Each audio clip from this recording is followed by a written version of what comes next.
దేవుని పరిశుద్ధ నామమునకు కృతజ్ఞతా స్తోత్రం చెల్లిస్తున్నాను. I give thanks to the Lord with a grateful heart. కారణం ఏమంటే దేవుడు సజీవ లెక్కలో పెట్టి మీ ముందు మరొక సంవత్సరం తీసుకొచ్చినందుకై నేను దేవుని కోటానుకోటి స్తోత్రం చెల్లిస్తున్నాను. It is because the Lord has kept me in the land of the living and brought me again this year into your midst. దేవుని నామ మహిమ కలుగుగాక. Glory be to God. కీర్తనలు 119వ అధ్యాయం మొదటి 3 వాక్యాలు. Shall we turn to Psalm 119 verses 1 to 3? యెహోవా ధర్మశాస్త్రమును అనుసరించి నిర్దోషంగా నడుచుకుని వారు ధన్యులు. ఆయన శాస్త్రములను గైకొనుచు పూర్ణ హృదయముతో ఆయనను వెదుకువారు ధన్యులు. వారు ఆయన మార్గములను నడుచుకొనుచు ఏ పాపమును చేయరు. Blessed are the undefiled in the way, who walk in the law of the Lord. Blessed are they that keep his testimonies and that seek him with a whole heart. They also do no iniquity, they walk in his ways. దేవుని నామ మహిమ కలుగుగాక. Glory be to God. కీర్తనకర్త రాస్తున్నాడు, యెహోవా ధర్మశాస్త్రమును అనుసరించి నిర్దోషముగా నడుచుకునే వారు ధన్యులు. Here the psalmist writes saying, Blessed are the undefiled in the way, who walk in the law of the Lord. క్రైస్తవ జీవితంలో నిర్దోషముగా నడవాలని మనకు బైబిల్ బోధిస్తుంది. In our Christian life, Bible teaches us that we should walk a life undefiled in his presence. మనం ఎన్నో సంవత్సరం జీవించడం ముఖ్యం కాదు, నిర్దోషమైన మార్గంలో నడుచుకోవాలి. It is not a great thing that we live for many years, but we should walk undefiled in the way. రెండవది పూర్ణ హృదయంతో మన దేవుని వెదుకుతూ ఉండాలి. And the second thing is we should seek the Lord with whole heart. నిర్దోషంగా నడుచుకుని వారు Firstly, undefiled in the way, పూర్ణ హృదయంతో దేవుని వెదుకువారు. and seek him with the whole heart. ఈ రెండు గుంపుల వారు 3వ వాక్యంలో చదివినప్పుడు వారు ఆయన మార్గములలో నడుచుచు ఏ పాపమును చేయరు. When we see these two groups, when we come to the third verse, we can see that they will walk in his ways and also they do no iniquity. ఆయన మార్గము అని రాయలేదు, మార్గములలో. It is written here, walk in his ways. కనుక మార్గములలో నడుచుచు ఏ పాపమును చేయరు. They also do no iniquity, they walk in his ways. దేవుని నామ మహిమ కలుగుగాక. Glory be to God. ఈ సాయంకాలం మనము ధ్యానించవలసిన వాక్యము ఏ పాపము చేయని ఒక క్రైస్తవ జీవితం. This evening we are going to meditate about a Christian life without committing any sin. ఏ పాపము చేయకుండా జీవించేవారే ప్రభు రాకడకు ఎత్తబడేవారు. Those who live without committing any sin, only such people will be caught up at the coming of the Lord. వారు ఎల్లప్పుడు కూడా ఈ యొక్క పరిశుద్ధ మార్గం నడుచుకుంటూ ఏ పాపమును చేయరు. They will always walk in the holy way and they shall do no sin. దేవుని నామ మహిమ కలుగుగాక. Glory be to God. Bible ప్రకారంగా మనకు ఎన్నో మార్గములు ఉంటున్నవి. According to the Bible, we can read about many ways. మనకు ఎన్నో మార్గములు బైబిల్లో రాయబడి ఉంటున్నవి. Many ways are written in the word of God. కానీ వారు ఆ దేవుని మార్గంలో నడుచుచు ఏ పాపములు చేయరని మనం చదివాము. Here we have read that they do no iniquity because they walk in his ways. Bible ప్రకారంగా మనకు అనేక మార్గములు ఉన్నప్పటికీ ఈ రాత్రి 7 మార్గములు మనము టూకీగా మనము చదివి మనం ధ్యానిద్దాం. In the Bible we read about many ways, but this evening clearly we are going to see about 7 ways where we have to walk. మొట్టమొదటిది జీవ మార్గము. First is the way of life. వారు ఆయన మార్గంలో నడుచుచు ఏ పాపములు చేయరు. They also do no iniquity, they walk in his ways. మొట్టమొదటి మార్గము జీవ మార్గం. The first way is the way of life. ఇర్మియా రాసిన గ్రంథము 21వ అధ్యాయము 8వ వాక్యం. We can read it in Jeremiah chapter 21 verse 8. ఈ ప్రజలతో నీవిట్లనము, యెహోవా సెలవిచ్చినదేమనగా జీవ మార్గమును మరణ మార్గమును నేను మీ ఎదుట పెట్టుచున్నాను. And unto this people thou shalt say, Thus saith the Lord, Behold, I set before you the way of life and the way of death. దేవుడు ఇశ్రాయేల్ ప్రజలతోనూ మనతో చెప్పే మాట ఏంటంటే నీ ముందు రెండు మార్గాలు ఉంటున్నవి. The Lord has spoken to Israelites in the same way the Lord is speaking to us, saying, there are two ways before you. దాంట్లో మనం నేర్చుకోవాల్సిందంటే జీవ మార్గం. One thing we have to learn from this is the way of life. మన యేసయ్య చెప్పాడు నేనే జీవమును. Our Jesus said, I am the life. యేసయ్యను వెంబడించే వారే జీవ మార్గంలో నడుచుకుంటారు. Those who follow Jesus will walk in the way of life. యోహాను సువార్త 5వ అధ్యాయం 24-25 చదివినప్పుడు When we turn to John the Gospel chapter 5 verses 24 and 25, యేసునందు విశ్వాసం ఉంచువారు మరణములో నుంచి జీవమునకు దాటిపోతున్నారు. whosoever have belief in God, they are transformed from death into life. యేసయ్యను దేవుని నమ్ముకున్న ప్రతివారు కూడా విశ్వసించిన ప్రతివారు పాపములు ఒప్పుకున్నప్పుడు వారు మరణములో నుండి జీవంలోనికి దాటిపోతారు. Whosoever shall believe in Lord Jesus, and when they confess all their sin, they are transformed from death into life. రోమిల్ రాసిన పత్రిక 6వ అధ్యాయం 4వ వాక్య ప్రకారంగా ఎవరైతే బాప్తీసం తీసుకుంటున్నారో వారు నూతన జీవం గలవారై నడుచుకుంటారు. According to Romans chapter 6 verse 4, here we read that whosoever is baptized, they are given newness of life. రోమిల్ రాసిన పత్రిక 8వ అధ్యాయం 11వ వాక్య ప్రకారము According to Romans chapter 8 verse 11, అక్కడ పరిశుద్ధాత్మ పొందిన వారు మరణ శరీరమును జీవింపజేసుకుంటారు. అది యొక్క పరిశుద్ధాత్మ ద్వారా జీవింపజేసే శక్తి. here we read about the Holy Spirit, the power of the Holy Spirit that can quicken their mortal bodies. దేవుని నామ మహిమ కలుగును గాక. Glory be to the name of the Lord. వీరు ఈ జీవ మార్గంలో నడుచుకుంటా ఏ పాపమును చేయరు. They shall walk in the way of life, and they shall do no iniquity. రెండో మార్గం ఏంటిది? What is the second way? పరిశుద్ధ మార్గం. It is a holy way. పరిశుద్ధ మార్గంలో నడిచేవారు పాపము చేయరు. Those who walk in the way of holiness, they shall never commit any sin.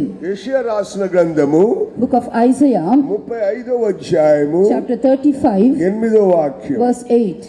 అక్కడ దారిగానున్న రాజమార్గము ఏర్పడును, అది పరిశుద్ధ మార్గం అనబడును. అది అపవిత్రులు పోకూడని మార్గము, అది మార్గమున పోవు వారికి ఏర్పరచబడును. మూడు లైనను దానిలో నడుచుచు త్రోవను తప్పక యుందురు. As an highway shall be there and a way, and it shall be called the way of holiness. The unclean shall not pass over it, but it shall be for those the wayfaring men, though fools shall not err away therein. సహోదరా సహోదరి, దేవుడు పరిశుద్ధ మార్గము నీ కొరకు నా కొరకు సిద్ధపరిచి పెట్టాడు. Dear child of God, the Lord has prepared a way of holiness for you and me.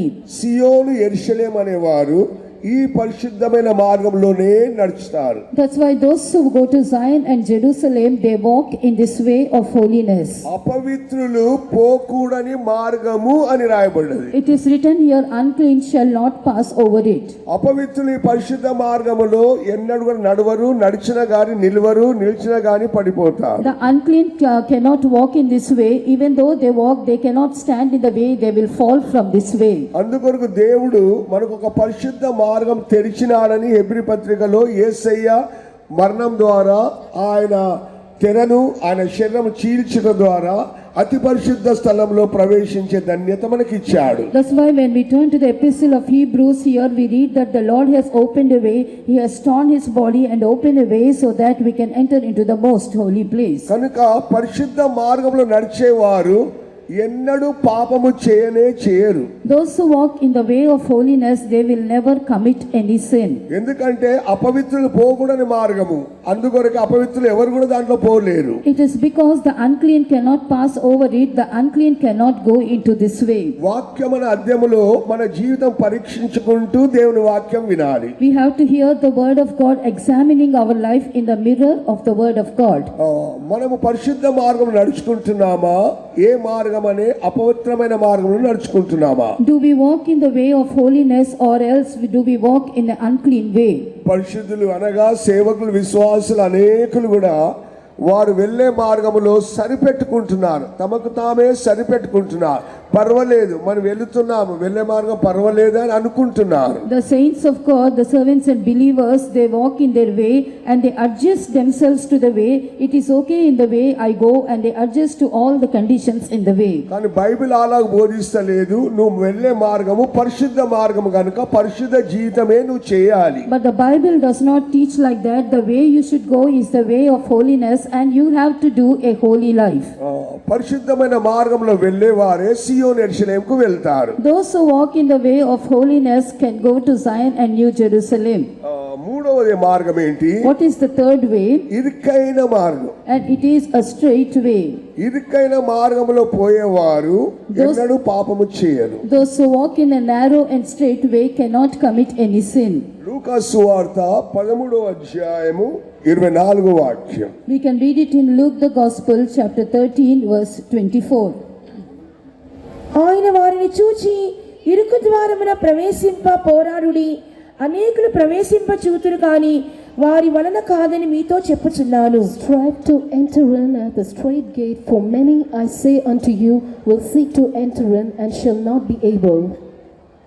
తిన్నని మార్గము, ఇంగ్లీష్ లో స్ట్రైట్ గేట్ అంటే తిన్నని మార్గమే ఇరుకైన మార్గం. The straight gate here, it is a narrow way. క్రైస్తవ జీవితమే ఇరుకైన మార్గంలో మనం వెళ్ళాలి. The Christian life is that we should walk in a narrow way. విశాలమైన మార్గం పోయేవారు తిన్నగా పోయి చేరే స్థలమే నరకం. Those who walk in a wide way, they go and at last they end up at hell. అనేక విశ్వాసులు, కొద్దిమంది సేవకులు ఏడుస్తూనే ఉంటారు, ఈ కష్టమైన మార్గం, ఈ ఇరుకైన మార్గము ఎన్ని దినాలు నేను వెళ్ళాలి. Many servants of God and believers always they cry and weep. They say that how many days I should go in this narrow way, how many days I should walk through this straight gate. పరలోక రాజ్యం పోయేవారు కొద్ది మందేనా అని వచ్చి అడిగారు. And only a few people will enter into the kingdom of heaven, and they came and asked Jesus about it. యేసయ్య అన్నాడు, ఇరుకైన మార్గములో వెళ్ళుటకు నువ్వు పోరాడు అంటున్నాడు. And here Jesus said to that few people, strive to enter into the straight gate. అందుకొరకే మన ఆత్మీయ జీవితంలో ఇరుకైన మార్గం ఉందని మర్చిపోవద్దు. That's why we should not forget that we have a narrow way in our spiritual life. ఆత్మీయ జీవితంలో జీవించేవారు మాకు స్వతంత్రం లేదు, లోకరీతిగా జీవించడానికి వీలు లేదు, మా ఇష్టానుసారంగా జీవించడానికి వీలు లేదు అని అనేక విధములుగా తలంచుకుంటారు. And those who do a spiritual life, they think in many ways. They say that we don't have any freedom, we cannot enjoy any things of this world, we are in this narrow way, and that's why they are troubled because of it. అందుకొరకు యేసయ్య అన్నాడు, ఇరుకైన మార్గములో పోరాడుకుంటూ వెళ్ళాలి. That's why Jesus said, strive to enter into this straight gate. సోదరా సోదరి, క్రైస్తవ జీవితం అంటే అది కష్టమైన కఠినమైన జీవితమే నేను ఒప్పుకుంటాను. Dear brother and sister, I also am confirmed in my mind that Christian life is always with parts of trials and difficulties. కానీ ఆ మార్గంలో వెళితేనే పరలోకం నీకుంది. But when we walk in that way, then only we have heaven. నేను 46 సంవత్సరాలు ఈ ఇరుకైన మార్గంలో జీవించి వెళుతున్నాను. For the past 46 years, I am passing through this narrow way and I am living such a life. ఎందుకంటే యేసయ్య చెప్పాడు గనుక ఈ ఇరుకు మార్గంలోనే నువ్వు వెళ్ళాలి. Because Jesus himself has said, you have to walk in this narrow way. కష్టములు, నిందలు, అవమానములు, పలు విధములైన ఎదిరింపులు, సాతాను యొక్క బెదిరింపులు, మనుషుల యొక్క బెదిరింపులు నీ జీవితంలో వస్తూనే ఉంటవి. And many times in your life you may face many kinds of shame and reproach and conflicts of the devil, and Satan may resist you in many kind of ways. కానీ నువ్వు అదే మార్గంలో వెళ్ళాలి. But still you have to walk in the same path. ఈ ఇరుకైన మార్గం వెళ్ళేవారు మాత్రమే ఏ పాపమును చేయరు. Those who walk in this narrow way only, they will commit no sin. అందుకొరకే ఈ రాత్రి నువ్వు ఇరుకైన మార్గం వెళ్ళుటకు నిన్ను నువ్వే సమర్పించుకోవాలి. That's why tonight you have to give yourself, surrender yourself to walk in this straight gate. నాలుగోది ఏంటిది? What is the fourth way? మేలు కలుగు మార్గం. మేలు కలుగు మార్గం. A way which will cause goodness to us. ఇర్మియా రాసిన గ్రంథము 6వ అధ్యాయము 16వ వాక్యం. Book of Jeremiah chapter 6 verse 16. యెహోవా ఇలాగ సెలవిచ్చుచున్నాడు, మార్గములలో నిలిచి చూడుడి, పురాతన మార్గములను గురించి విచారించుడి, మేలు కలుగు మార్గం ఏది అని అడిగి అందులో నడుచుకొనుడి, అప్పుడు మీకు నెమ్మది కలుగును. అయితే వారు మేము అందులో నడుచుకొనమని చెప్పుచున్నారు. Thus saith the Lord, stand ye in the ways and see and ask for the old paths, Where is the good way, and walk therein, and ye shall find rest for your souls. But they said, we will not walk therein. మేలైన ఒక మార్గం ఉంది అని దేవుడు అంటాడు. Here the Lord says there is a good way. ఆ మేలైన మార్గములు నడుచుకొనుడి అని దేవుడు హెచ్చరిక చేస్తాడు. The Lord exhorts saying that you walk in that good way. ఆ మేలైన మార్గంలో వెళ్ళే వారికి మాత్రమే నెమ్మది విశ్రాంతి ఉంటుంది. Those who walk in that good way, they have rest and peace in their hearts. దేవుడు నిన్ను నడిపించే మార్గము అది మేలైన మార్గము గాని కీడైన మార్గము కానే కాదు. The way which the Lord leads you is a good way, and it is not an evil way. దేవుడు నిన్ను అనేక మేళ్ల చేత నింపి ఈ మేలైన మార్గంలో నిన్ను నడిపిస్తాడు. The Lord will fill you with all kinds of goodness, and He will make you to walk in this good way. అందుకొరకే ఈ మేలైన మార్గంలో వెళ్ళుచున్నప్పుడు మనము సంతోషంగా వెళ్ళాలి, మనస్ఫూర్తిగా వెళ్ళాలి. When we walk through this good way, we should go in it with all kinds of joy and happiness in us, and we should give ourselves to this way. ఈ మేలైన మార్గమే మన పరిశుద్ధులందరూ వెళ్ళారు, పాత నిబంధన పరిశుద్ధులు వెళ్ళారు, మన కొత్త నిబంధన అపోస్తులందరూ అదే మార్గంలో వెళ్ళారు. In this good way, all our saints they went through, even the Old Testament saints and also the New Testament saints, they walked in this way. ఆ మార్గంలో వెళ్ళినందుకు వారు నెమ్మదిగా విశ్రాంతిగా వారు పరుగును తుదముట్టించారు. Because they have walked in this way, they have completed their race with all kind of rest and tranquility. ఆ కింది భాగంలో చదువుతున్నాం, కొంతమంది ఏమంటున్నారు అంటే మేము వెళ్ళము, ఆ మార్గం మాకు వద్దు, మేము ఆ మార్గంలో వెళ్ళము అంటున్నారు. Here in the last portion of this verse, we read that some people they say that we will not walk in this way. ఆ మార్గంలో మేము వెళ్ళము అంటున్నారు. We will not walk therein, they say. కానీ ఆ మార్గం నువ్వు వెళ్ళనట్లయితే చివరికి నీకు నరకమే శరణమని నువ్వు మర్చిపోవద్దు. But do not forget, if you don't walk in this way, you will land up at hell. ప్రతి వారు కూడా దేవుడు నీకు చూపించిన మార్గంలోనే నువ్వు వెళ్ళాలి. Every day you have to walk in the way will the Lord show to you. ఐదవది ఏంటిది? The fifth way, రాజమార్గం అంటున్నా. it is a highway. రాజమార్గం It is a highway. అక్కడ యెషయా రాసిన గ్రంథం 35వ అధ్యాయం 8వ వాక్యంలో చదువుతున్నా. We read that in book of Isaiah chapter 35 verse 8. అక్కడ దారిగానున్న రాజమార్గము ఏర్పడును. And an highway shall be there, and a way. ఇది రాజమార్గం అని చెప్పబడుతుంది. Here it is said that it is a highway, a royal way. రాజమార్గంలో నడిచేవారు రాజులు. Those who walk in this highway, the royal way, are kings. వారే విశ్వాసులు, సేవకులు కూడా కలిసి ఉంటారు. And they are the people, all the believers and the servants of God. దేవుడు మనకు ఒక రాజమార్గం సిద్ధపరిచాడు. The Lord has prepared a highway to us. దేవుని యొక్క సన్నిధికి మనం చేరుటకు ఈ రాజమార్గంలోనే మనం వెళ్ళాలి. To reach the presence of God, we should walk in this highway. ఇప్పుడు అనేక బండ్లు, అనేక వాహనాలు ఈ రాజమార్గంలోనే భూమి మీద అక్షరార్థంగా పోతుంటున్నవి. Literally also we can see the vehicles, they go on the highway. అది స్పీడ్ గా వెళ్ళిపోతున్నా. They go with all their speed. ఆత్మీయ జీవితంలో నువ్వు త్వరగా పరిగెత్తాలి, త్వరగా నువ్వు పోయి చేరాలంటే ఈ రాజమార్గంలోనే నువ్వు వెళ్ళాలి. Therefore, in our spiritual life, to run and to go speedily in our life, we have to go in this highway. రాజమార్గంలో యేసయ్య రాజును, రాజాది రాజును వెంబడించే వారు వెళ్తారు. In the highway, those who follow the King of Kings, Jesus, can only walk in this highway. యేసయ్యను వెంబడించువారు, యేసయ్యను ప్రేమించువారు ఈ రాజమార్గంలో వెళ్తారు. Those who follow Jesus, those who love Jesus, can go in this highway.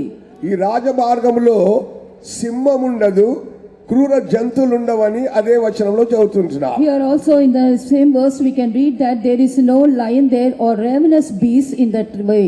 రాజమార్గంలో పోయినప్పుడు ఏ శక్తులు, ఏ యొక్క జంతువులు, ఏ మృగం వంటి మనుషులు నీకు ఎదురవటం వీలు కాదు. రాజమార్గములో నువ్వు విశ్వాసంతో వెళ్ళవచ్చును. That's why when you walk in this way, no ravenous beast can come against you, no man can raise against you, or no animal can raise against you.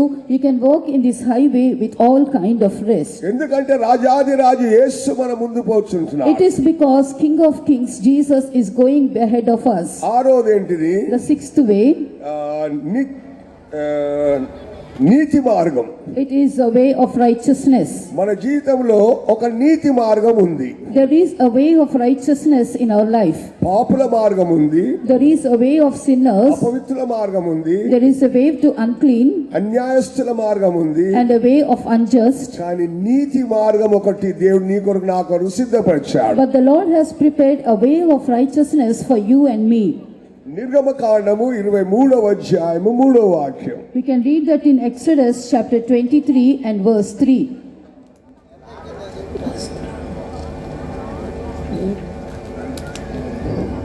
లేదా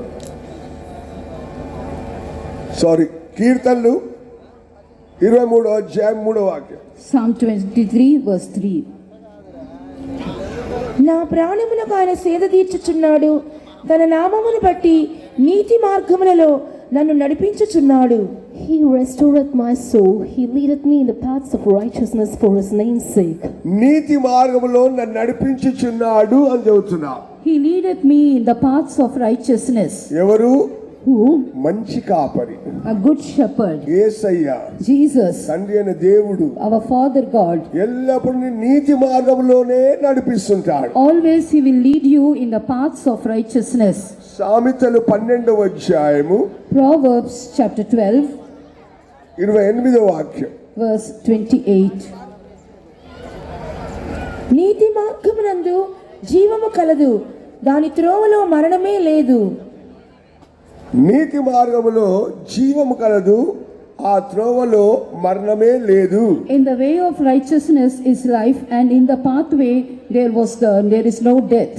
క్రైస్తవ జీవితంలో మనకు ఒక నీతి మార్గం ఉంది. There is a way of righteousness in our Christian life. దాంట్లో ఎల్లప్పుడూ జీవం ఉంటుంది. Always there is life in that way. మన దేవుడు యేసయ్య అదే మార్గంలో మనల్ని నడిపిస్తున్నాడు. Our God, our Jesus is leading us in the same path.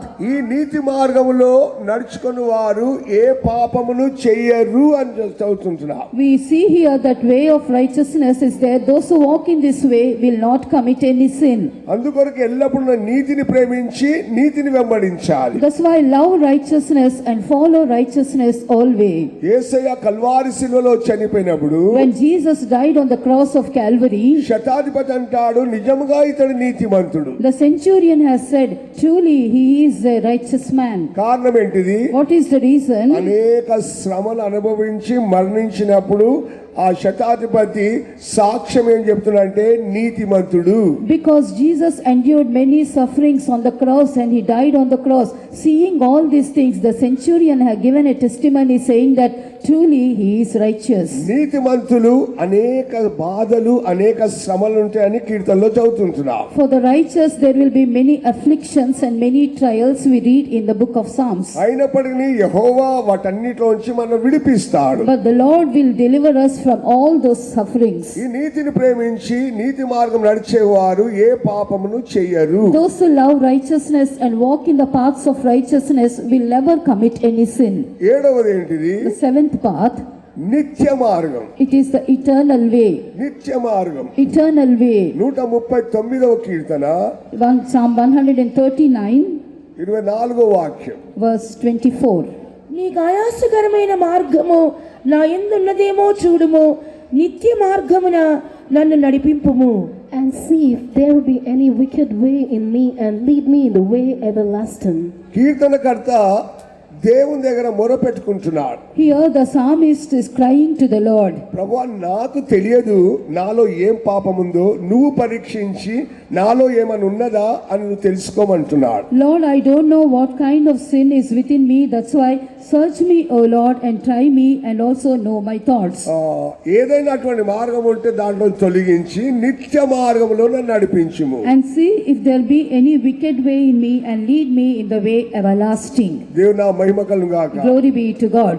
ఈ 7 మార్గంలో నడుచుకుని వారు, Those who walk in these 7 ways, ఈ 7వ మార్గంలో తమ్ము తాము పరిశుద్ధపరచుకొని రాకడకు సిద్ధపడే ఒక అనుభవం. in the 7th way they sanctify themselves and prepare themselves for the coming of the Lord. ఏ పాపం లేకుండా ప్రభువా ఏదైనా ఉంటే చూడు, నా హృదయంలో నా మనసులో నా జీవితంలో ఉంటే చూడు అంటున్నారు. He says that search me, O God, and try me if there is any wicked way in me, he says to the Lord. దేవుని నా మహిమ కలుగును గాక. Glory be to the name of the Lord. సహోదరా సహోదరి, ఈ 7 మార్గం నడుచుకునే వారు పాపం ఎన్నడూ కూడా చేయరు, పాపము చేయని జీవితం చేస్తారు. Dear brother and sister, those who walk in these 7 ways, they cannot commit sin, they can lead a sinless life. నువ్వు తప్పక ఈ 7 మార్గముల్లో వెళ్ళాలి, అది అభ్యాసం చేయాలి. That's why you have to go through these 7 ways and also you have to exercise yourself. అప్పుడే గాని నువ్వు ఏ పాపం చేయకుండా జీవించగలవు. Then only you can live a life without doing any sin.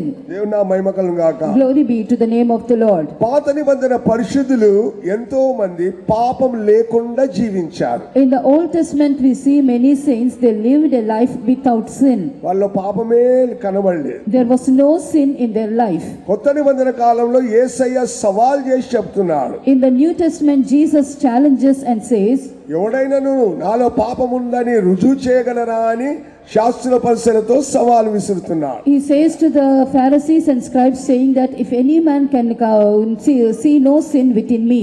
సహోదర సహోదరి, అదే యేసయ్యతో నువ్వు సింహాసనంలో కూర్చోవాలి, అదే యేసయ్యతో యుగాయుగములు జీవించాలి. Dear brother and sister, you should sit on the same throne of Jesus and you have to be with Jesus forever and ever. ఏ పాపము చేయని యేసయ్యతోనే నువ్వు సదాకాలం ఉండాలి. You should be with Jesus who has done no sin at all. అలాగైతే నువ్వు పాపం చేయొచ్చా?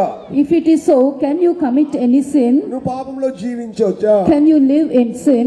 పాపమును నువ్వు ప్రేమించి దాన్ని వెంబడించవచ్చా? Can you love sin and follow it? సహోదర సహోదరి, పాపము చేయకూడదని బైబిల్లో రాయబడ్డది. Dear brother and sister, it is written in the word of God that we should not do any sin. పాపము చేయని వారు పాపము లేకుండా కనిపెట్టు వారు కొరకే యేసయ్య రెండోసారి ప్రత్యక్షమగును. Jesus is going to appear the second time, those who live a life without sin, those who live a sinless life. అలాగైతే మానవుడు ఎందుకు పాపం చేస్తున్నాడు? If it is so, why does man commit sin? లేదా విశ్వాసుల సేవకులు ఎందుకు పాపమునకు చోటిస్తున్నారు? If it is so, why do servants of God and believers they give room to sin? వారు ఆయన మార్గంలో నడుచుచు ఏ పాపమును చేయరు. It is said that they will walk in his ways and they will do no sin. అటువంటి వారికే రాకడ. Only for such people is the coming of the Lord. అలాగైతే ఎందుకు పాపం చేస్తున్నారు? If it is so, why do you commit sin? ఒక 7 కార్యములు నీ జీవితంలో ఉందేమో చూడాలి. You have to examine and see 7 things are there in your life. మొట్టమొదటి చూసినప్పుడు Firstly, when we see, మానవుడి జీవితంలో ఉన్న అవిధేయతను బట్టే వాడు పాపం చేస్తాడు. it is because of the disobedience that is seen in the life of man, they commit sin. దేవునికి అవిధేయత, They are disobedient to God, యేసయ్య వాక్యమునకు అవిధేయత, disobedient to the word of Jesus, పరిశుద్ధాత్మ స్వరమునకు అవిధేయత, disobedient to the voice of the Holy Ghost, నడిపించే నాయకులు సేవకులకు అవిధేయత, disobedient to the leaders and to the servants of God, తరువాత ఒకరికొకరు అవిధేయత. and they disobey one another. ఇలాగు అవిధేయత ఆత్మ ఎక్కడుందో అక్కడ పాపమునకు చోటుంది. Where there is the spirit of disobedience, then there is room to commit sin. రోమ 5:19 వాక్య ప్రకారము, According to Romans chapter 5 verse 19, ఏలైనగా ఒక మనిషిని అవిధేయత వలన అనేకులు పాపులుగా ఎలాగు చేయబడిరో అని మనం చదువుతున్నాం. here we read that for as by one man's disobedience many were made sinners.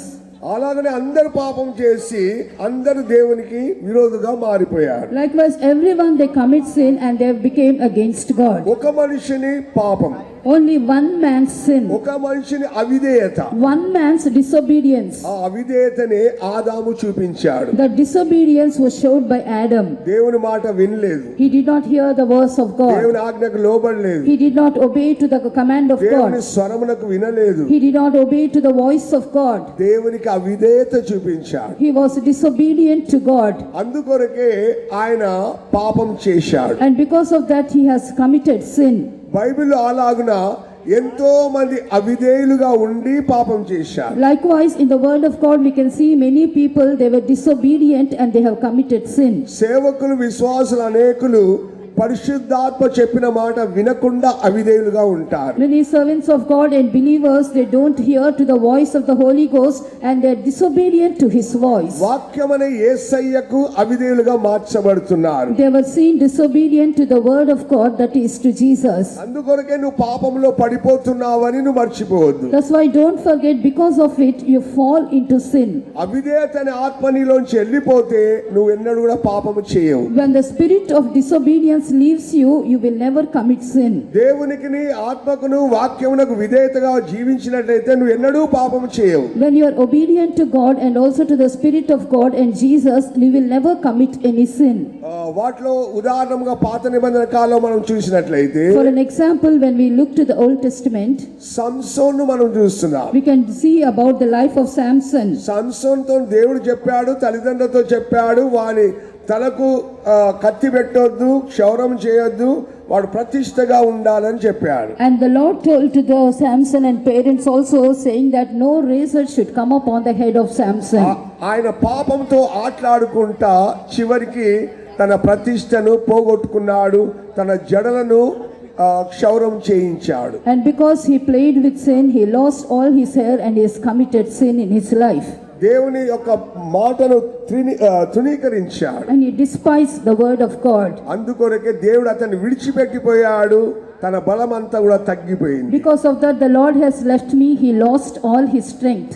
నీ ప్రతిష్టను పగలగొట్టిన దినమున నువ్వు బలహీనమైపోతావు, నీ కండ్లు కూడా గుడ్డిగా మారిపోతావి, పరిశుద్ధాత్మనే నిన్ను విడిచిపెట్టి వెళ్ళిపోతాడు. When you break your consecration, then you will lose all the power of God and you will lose all your eyes also, and the Holy Spirit will leave you. రెండవది సౌలు. And the second is Saul. సౌలు కూడా దేవుని మాటకు అవిధేయుడుగా జీవించాడు. Even Saul was disobedient to the word of God. అమాలేకులను సంపూర్ణంగా నిర్మూలన చేయమంటే చేయలేదు. The Lord said to destroy Amalekites utterly, but he did not do so. సమూయేలు యొక్క స్థలంలోనికి వచ్చి బలి చెల్లిస్తున్నాడు. He came to the place of Samuel and he offered a sacrifice to God. ఆ అవిధేయత వల్ల తన ఆత్మను పోగొట్టుకున్నాడు, తన రాజ్యమే నష్టమైపోయింది. Because of this disobedience, he lost his spirit and he lost his kingship. అందువల్ల రోమా 5:12 ఏం చదువుతున్నాము? That's why what do we read in Romans 5:12? ఒక మనుషుని ద్వారా పాపము ద్వారా మరణమును లోకంలో ప్రవేశించెను. As by one man sin entered into the world, and the death by sin, and so death passed upon all men. ఈ రాత్రి వేళ పరీక్షించుకోవాలా, మనము అవిధేయులుగా జీవిస్తున్నామా? Tonight we have to examine and see, are we disobedient to God? నువ్వు పాపం చేయట కారణము అవిధేయత. The reason to commit sin is that you are disobedient. రెండోది, మానవుడు ఎందుకు పాపం చేస్తున్నాడు? Secondly, why does man commit sin? విశ్వాసులు సేవకులు ఎందుకు పాపం చేస్తున్నారు? Why do servants of God and believers they commit sin? వారిలో దేవుని భయము లేదు. They don't have the fear of God. దేవుని భయం లేని వారే పాపం చేస్తారు. Those who don't have the fear of God, they do sin. దేవుని భయం లేదని కీర్తనలో మనం చదువుతున్నాం. In Psalms we read that they don't have the fear of God. దుష్టులకును తర్వాత పాపులకును దేవుని భయం బొత్తిగా లేదంటున్నాడు. We read here that to the wicked and to the sinners they don't have the fear of God. దేవుని భయం ఉన్న వారు ఎవరు పాపం చేయరు. Those who have the fear of God, they will never commit sin. అయ్యో నేనేనా పాపం చేస్తే నన్ను దేవుడు నరకంలో పడేస్తాడని భయం ఎవరికుందో వారు పాపం ఎన్నడూ చేయరు. Those who have the fear that if I commit sin, the Lord will put me to hell, and those who have such a fear cannot commit any sin. నేను పాపం చేసినట్టు దేవుడు ఒక శిక్ష నాకు వస్తుంది, న్యాయ తీర్పు నాకు వస్తుందని భయపడతారు. They fear that if I commit sin, the punishment of the Lord will come upon me and the judgment will come upon me. They feared God. ఉదాహరణగా యోసేపు. For an example, we can see Joseph. యోసేపు జీవితకాలం కూడా పాపం చేయలేదు. Joseph has not committed sin in his life. పాపం చేసే తరుణము అతనికి అవకాశం ఎంతగానో ఉంది. Many opportunities have come for Joseph to commit sin. Potiphar భార్యతో పాపం చేయుటకు, ప్రతిదినం పాపం చేయుటకు అతనికి అవకాశం ఉండే. He has an opportunity to commit sin with Potiphar's wife every day. కానీ ఆదికాండం 42:18 వాక్యం ఏమంటున్నాడు? But what do we read in Genesis chapter 42 verse 18? అక్కడ అంటున్నాడు, ఇంత ఘోరమైన పాపం నేను ఎలాగూ చేస్తాను అని భయపడుతున్నాను. నేను దేవునికి భయపడువాడను. He said that I fear God, and how can I commit such an horrible sin in the sight of God? నేను దేవునికి భయపడువాడను అని చెప్తాడు. He says that I fear God. ఇంత ఘోరమైన పాపం నేను ఎలాగూ చేయాలని ఆదికాండం 39వ అధ్యాయం 9వ వాక్యంలో చెప్తున్నాడు. In Genesis chapter 39 verse 9 we read that how can I commit such a great sin? నా దేవునికి విరోధంగా ఘోరమైన దుష్కార్యం నేను ఎలాగూ చేయగలను అంటాడు. He says that how can I commit such a great wickedness in the sight of God? సోదరా సోదరి, అనేక సేవకులు విశ్వాసులు ఈ చివరి కాలంలో దేవుని భయం పోగొట్టుకొని పాపమునకు చోటు ఇస్తున్నారు. In this last days many servants of God and believers, they lose the fear of God and they give room to sin. దేవుని భయం యోసేపుకు ఉండే గనుక అతడు పాపము చేయలేదు, పాపం నుండి పారిపోయాడు. Because Joseph has the fear of God, he went away from that sin.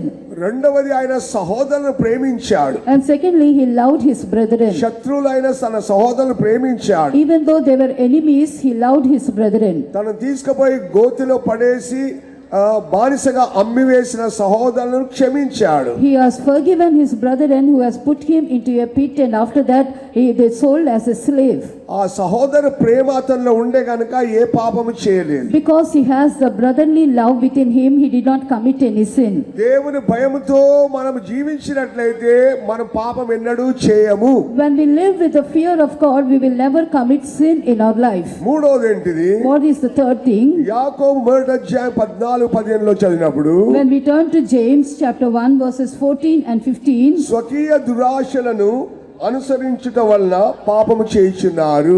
because they were driven away by their own lust, they commit sin. ప్రతివాడును స్వకీయ దురాశల చేత ఈడవబడుచున్నారు. Everyone is drawn away by his own lust. మరణ కొల్పబడి ఆ పాపమునకు బానిసగా మారుతున్నారు. And they were enticed by it and they become a slave to that sin. దురాశ గర్భం ధరించి పాపము కంటుంది. Here we read that all kinds of lust also they bear it and they give birth to sin. పాపం పరిపక్వమై మరణం కంటుంది. When it is finished, it gives rooms to death. దీంట్లో ఒకటే ఒక కారణం ఏంటంటే స్వకీయ దురాశలు. The one reason of it is their own lust.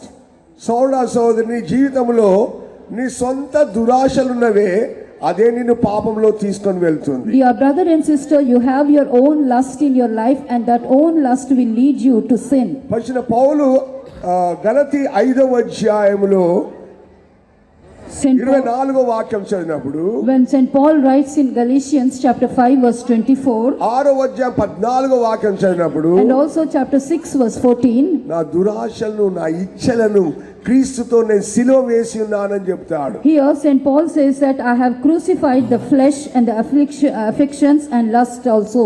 ఈ లోకమును నాకును లోకమునకు సిలువ వేయబడి ఉంచున్నాడు. And here he says that I whom the world is crucified unto me and I unto the world. లోకమును తన ఇచ్చల దురాశలను యేసుక్రీస్తుతో సిలువ వేశాడు. And with Christ have crucified the flesh with all its affections and lusts. గలతీ 2వ అధ్యాయం 20 వాక్య ప్రకారము, According to Galatians chapter 2 verse 20, జీవించిన నేను కాను క్రీస్తు నాయందు జీవిస్తున్నాడు. it is not that I live but Christ liveth in me.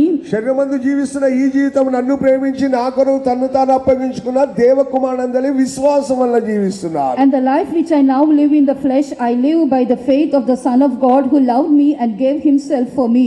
నీ ఇచ్చలు, నీ కోరికలు, లోకమున్న వాటిని నువ్వు సిలువ వేస్తే నువ్వు ఎన్నడూ పాపము చేయవు. When you crucify all your affections and lusts and the world, then you can never commit sin in your life. నువ్వు క్రీస్తు సిలువ వేయబడ్డావని మర్చిపోవద్దు. You should not forget that you are crucified with Christ. అక్కడ ప్రజలందరూ యేసుని చూచి నువ్వు దేవకుమారుడు అయితే సిలువ నుంచి దిగిరా అని పిలుస్తున్నారు. The people over there mocked Jesus, saying that if thou be the Son of God, come down from the cross. కానీ యేసే దిగి రాలేదు. But Jesus did not come down. ఆయన దిగొచ్చినట్లయితే నీవు నేను ఇక్కడ ఉండేవారమే కాదు. If Jesus might have come down that day, you and me cannot be seated in this నీ place. కొరకు నా కొరకు కల్వారి సిలువ నుంచి దిగి రాలేదు, సిలువను అనుభవించి మరణించాడు. He did not come down from the cross of Calvary for your sake and my sake. He endured all kinds of sufferings on the cross. కానీ సోదరా సహోదరి, మన జీవితంలో సిలువ వేయబడిన అనుభవం మనకున్నట్లయితే ఏ పాపము మనము చేయము. Dear brother and sister, if we have an experience of being crucified with Christ in our life, we can never commit any sin. నాలుగోది ఏంటిది? What is the fourth thing? కీర్తన 119:11 వాక్యం. Psalm 119 verse 11. నీ ఎదుట పాపము చేయకుండాట్లు నా హృదయములో నీ వాక్యమును ఉంచుకొని ఉన్నాను. Here he says that thy word have I hid in mine heart, that I may not sin against thee.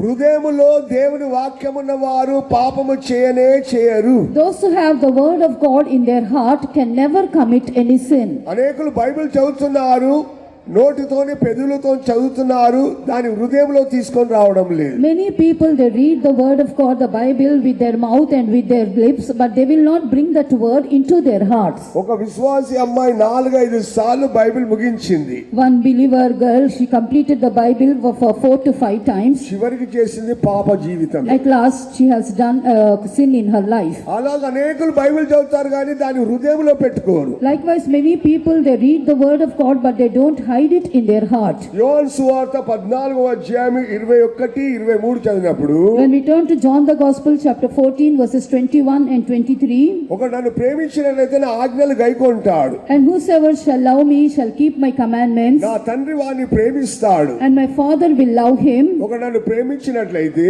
If any man love me, నేను నా తండ్రి వచ్చి వాని వద్ద నివాసం చేస్తాం. even I and my Father will come and have an abode within him. అందుకొరకు 1 యోహాను పత్రిక 4:4 ఏం చదువుతున్నాము? What do we read in 1 John chapter 4 verse 4? నీలో ఉన్నవాడు లోకంలో ఉన్నవాడి కంటే గొప్పవాడు. He that is within you is greater than the one in the world. దేవుని యొక్క వాక్యమును నీ హృదయంలో పెట్టుకుంటే నువ్వు ఎన్నడూ పాపం చేయవు. ఆ వాక్యం చెప్తుంది నువ్వు చేసే తప్పు, నువ్వు పాపం చేయొద్దు అని గద్దిస్తుంది. When you have the word of God in your heart, you will never commit sin. The same word of God will exhort you saying that this is sin, you should not do this sin. అందుకొరకే నీ హృదయం ఎల్లప్పుడు యేసయ్య తండ్రి ఉండాలి, దేవ వాక్యం ఉండాలి. Always you should have Jesus in your heart and even Father and the word of God in your heart. దేవుని వాక్యం ఉన్నవారు పాపం చేయరు. Those who have the word of God in their heart will never commit any sin. ఆ పాపము ఆ వాక్యము మాట్లాడుతూనే ఉంటది. That word of God will be speaking to them always. అందుకొరకే దేవుని వాక్యము యేసేను తండ్రిని మన హృదయంలో ఉంచుకొని జీవించిన వారు పాపం చేయరు. That's why those who keep the Father, the God in their hearts, and even the word of God Jesus in their hearts will never commit any sin. ఐదవది ఏంటిది? The fifth thing is రోమ 7:14 వాక్యం. Romans chapter 7 verse 14. నేను పాపమునకు అమ్మబడి శరీర సంబంధినై ఉన్నాను అని పరిశుద్ధ పౌలు ఒప్పుకుంటాడు. Here St. Paul says that for we know that the law is spiritual, but I am carnal and sold under sin. అది ధర్మశాస్త్రానుసారంగా జీవించిన కాలమును బట్టి చెప్తున్నాడు. He is speaking of the life when he lived according to the law. నేను పాపమునకు అమ్మబడితిని అంటున్నాడు. He says here I am sold under sin. ఇదే అనేక విశ్వాసులు సేవకులు సంభవిస్తుంది. The same thing is happening to many believers and servants of God. అనేకులు వారి శరీరమును అమ్మేస్తున్నారు పాపానికి. Many people they sell their body to sin. ఆత్మలో పరిశుద్ధంగా ఉంటున్నారు, ఆత్మలో బలపడుతున్నారు, ఆత్మలో ఎగురుతున్నారు, ఆత్మలో నింపబడుతున్నారు. They are filled with the Spirit and also they leap and jump in the Holy Ghost. కానీ శరీరమును మాత్రము అమ్మేస్తున్నారు. But they sell their bodies. నేను సిఎస్ఐ సంఘంలో ఉన్నప్పుడు ఇదే పద్ధతిలో జీవించాను. While I was in CSI assembly, I lived in such a way. ఆత్మలో దేవుని ఏడ్చుకుంటే ప్రార్థన చేసేవాడిని. In my spirit I used to cry and weep and I used to pray. కానీ శరీరం మాత్రము లోకానికి పాపములకు అప్పగించేవాడు. But I gave my body to the world and to the sin. ఇప్పుడు పెంతెకోస్తు వారే ఇలాగు వారి శరీరమును పాపమునకు అమ్మేస్తున్నారు. Now the Pentecostals, now they sell their body to sin and to the worldly things. రోమా 7:17 ఏమంటున్నారు? What do we read in Romans chapter 7 verse 15? ఇకను ఆ పాపం చేయనది నాయందు నివసించు పాపమే గాని నేను కాదు. Here he says that it is the sin that dwelleth in me and not I that commit sin. రోమా 7:20 ఏమంటున్నాడు? What do we read in Romans 7:20? నేను కోరిన దానిని చేసిన యెడల దాన్ని చేయనది నాయందు నివసించు పాపమే గాని నేను కాదు. Now if I do that I would not, it is no more I that do it, that by sin that dwelleth in me. సహోదరా సహోదరి, రాత్రి ఒకసారి పరీక్షించుకో. నీలో నివసిస్తున్న పాపమే సమయమును చూసి సందర్భము చూసి ఆ శరీరమును అమ్మేస్తున్నారు పాపానికి. That's why, dear brother and sister, examine and see this night that the sin that dwelleth in you, when such an occasion comes, such an incident comes, you will sell your body to sin. కారణం ఏంటంటే నీలో నివసిస్తున్న పాపం. It is because the sin that dwelleth within you. ఎంతో మంది తాగుబోతులు వారు తాగొద్దు అని తెల్లారు అనుకుంటారు, సాయంకాలం అయినప్పుడు మళ్ళీ తిరిగి అదే కళ్ళు దుకాణంకు, సారా దుకాణంకు, లేకపోతే బ్రాండ్ దుకాణంకి వెళ్ళిపోతారు. Many drunkards, when we see, they think that I should not drink today, I should not go to the trolley shop, but when the evening comes they will be led by their spirit to the trolley shop to drink liquor. అలాగే దొంగతనం చేసేవారు కూడా దినమంతా దొరలు తిరుగుతూ ఉంటారు, రాత్రి అయిన వెంటనే కన్నం వేసేసి దొంగతనం చేస్తారు. Likewise also the thieves, when we see, they walk in a good way throughout the day, but when the night comes they go and they also steal. నరహత్య చేసేవారు, వ్యభిచారం చేసేవారు కూడా అలాగే బాగానే ఉండాలనుకుంటారు. పోలీస్ స్టేషన్ పోతే మన శరీరం విరగొడతారు, చేయొద్దు అనుకుంటారు, కానీ టైం వచ్చినప్పుడు తిరిగి అదే పాపం చేస్తారు. Likewise those who kill others and also the adulterers, they think that we should not do this sin again, but when the time comes they knew very well they will be taken to the police station, but still they commit sin. పాపము అది నీలో ఏలుబడి చేయటం ద్వారా, అది నీలో నివసించడం ద్వారా నీకు తెలియకుండా నువ్వు పాపం చేస్తున్నావని మర్చిపోవద్దు. Do not forget that because sin reigns over your life, without unknowingly you go and commit the sin again and again. అందుకో సోదరా సోదరి, రాత్రి వేళ ఆ నీలో నివసిస్తున్న ఆ పాపం తీసి బయట పారేయాలి, యేసయ్యకు చెప్పి ఆ పాపం నీ యొద్ద నుంచి తొలగించుకోవాలి. That's why you should remove the sin that dwelleth within you. You have to tell Jesus about your sin and be delivered in that sin. అందుకొరకే మనలో పాపం నివసించకూడదు. That's why sin should not dwell within us. పాపం నివసించుటకు స్థలం ఇవ్వకూడదు. You should not give any room for sin to dwell within you. ఉదాహరణగా కొంతమందికి కోపము అది తమ స్వాధీనంలో ఉండదు, కంట్రోల్లో ఉండదు. Some people, when we see, they have anger and they will not have any control over it. ఆ కోపం వచ్చినప్పుడు ఎవరిని కొట్టేస్తారా, ఏం చేస్తారా, ఇంట్లో ఏం సామాన్ పగలగొడతారో కూడా వారికి తెలియదు. We don't know what they will do when they get angry. They beat others, they also throw the things and break many things, and they don't know what they are doing. కానీ కోపపడువారు పాపం చేస్తున్నారని బైబిల్లో ఉంది. But it written in the word of God, those who have this spirit of anger within them, they are committing sin. ఎప్పుడైనా నువ్వు ఏడ్చి ప్రార్థన చేసినావా, ప్రభువా నా కోపం తీసేయి, నా జీవితం నుంచి కోపం తీసేయి అని అడిగావా? Have you ever prayed in the presence of God with tears, saying that Lord, take away this spirit within me? అలాగే ప్రతి పాపం, Likewise every sin, నీలో నివసిస్తుంది, అది అందుకొరకు నువ్వు పాపం చేస్తున్నావు. because that sin dwelleth within you, you commit sin. కానీ మనం చదివిన వాక్య భాగములో వారు ఆయన మార్గంలో నడుచుచు ఏ పాపమును చేయరు. But the portion we have read earlier is that they walk in the way of the Lord and they commit no iniquity. అందుకొరకే పాపం లేని ఒక జీవితమే చేయుటకు దేవుడు మనల్ని పిలిచాడు. Because the Lord has called us to live a sinless life. ఈ రాత్రి వేళ అటువంటి పాపం ఏదున్నా కానీ కన్నీరు విడిచి దాన్ని నువ్వు తొలగించుకోవాలి. Tonight, if you have any kind of such sin in your life, you have to shed tears and take away that sin from you. ఆరో పాపం ఏంటి? What is the sixth thing? మొదటి సమూయేలు 12వ అధ్యాయము 23వ వాక్యం అందరికి తెలిసిన వాక్యం. A familiar verse to us, 1 Samuel chapter 12 verse 23.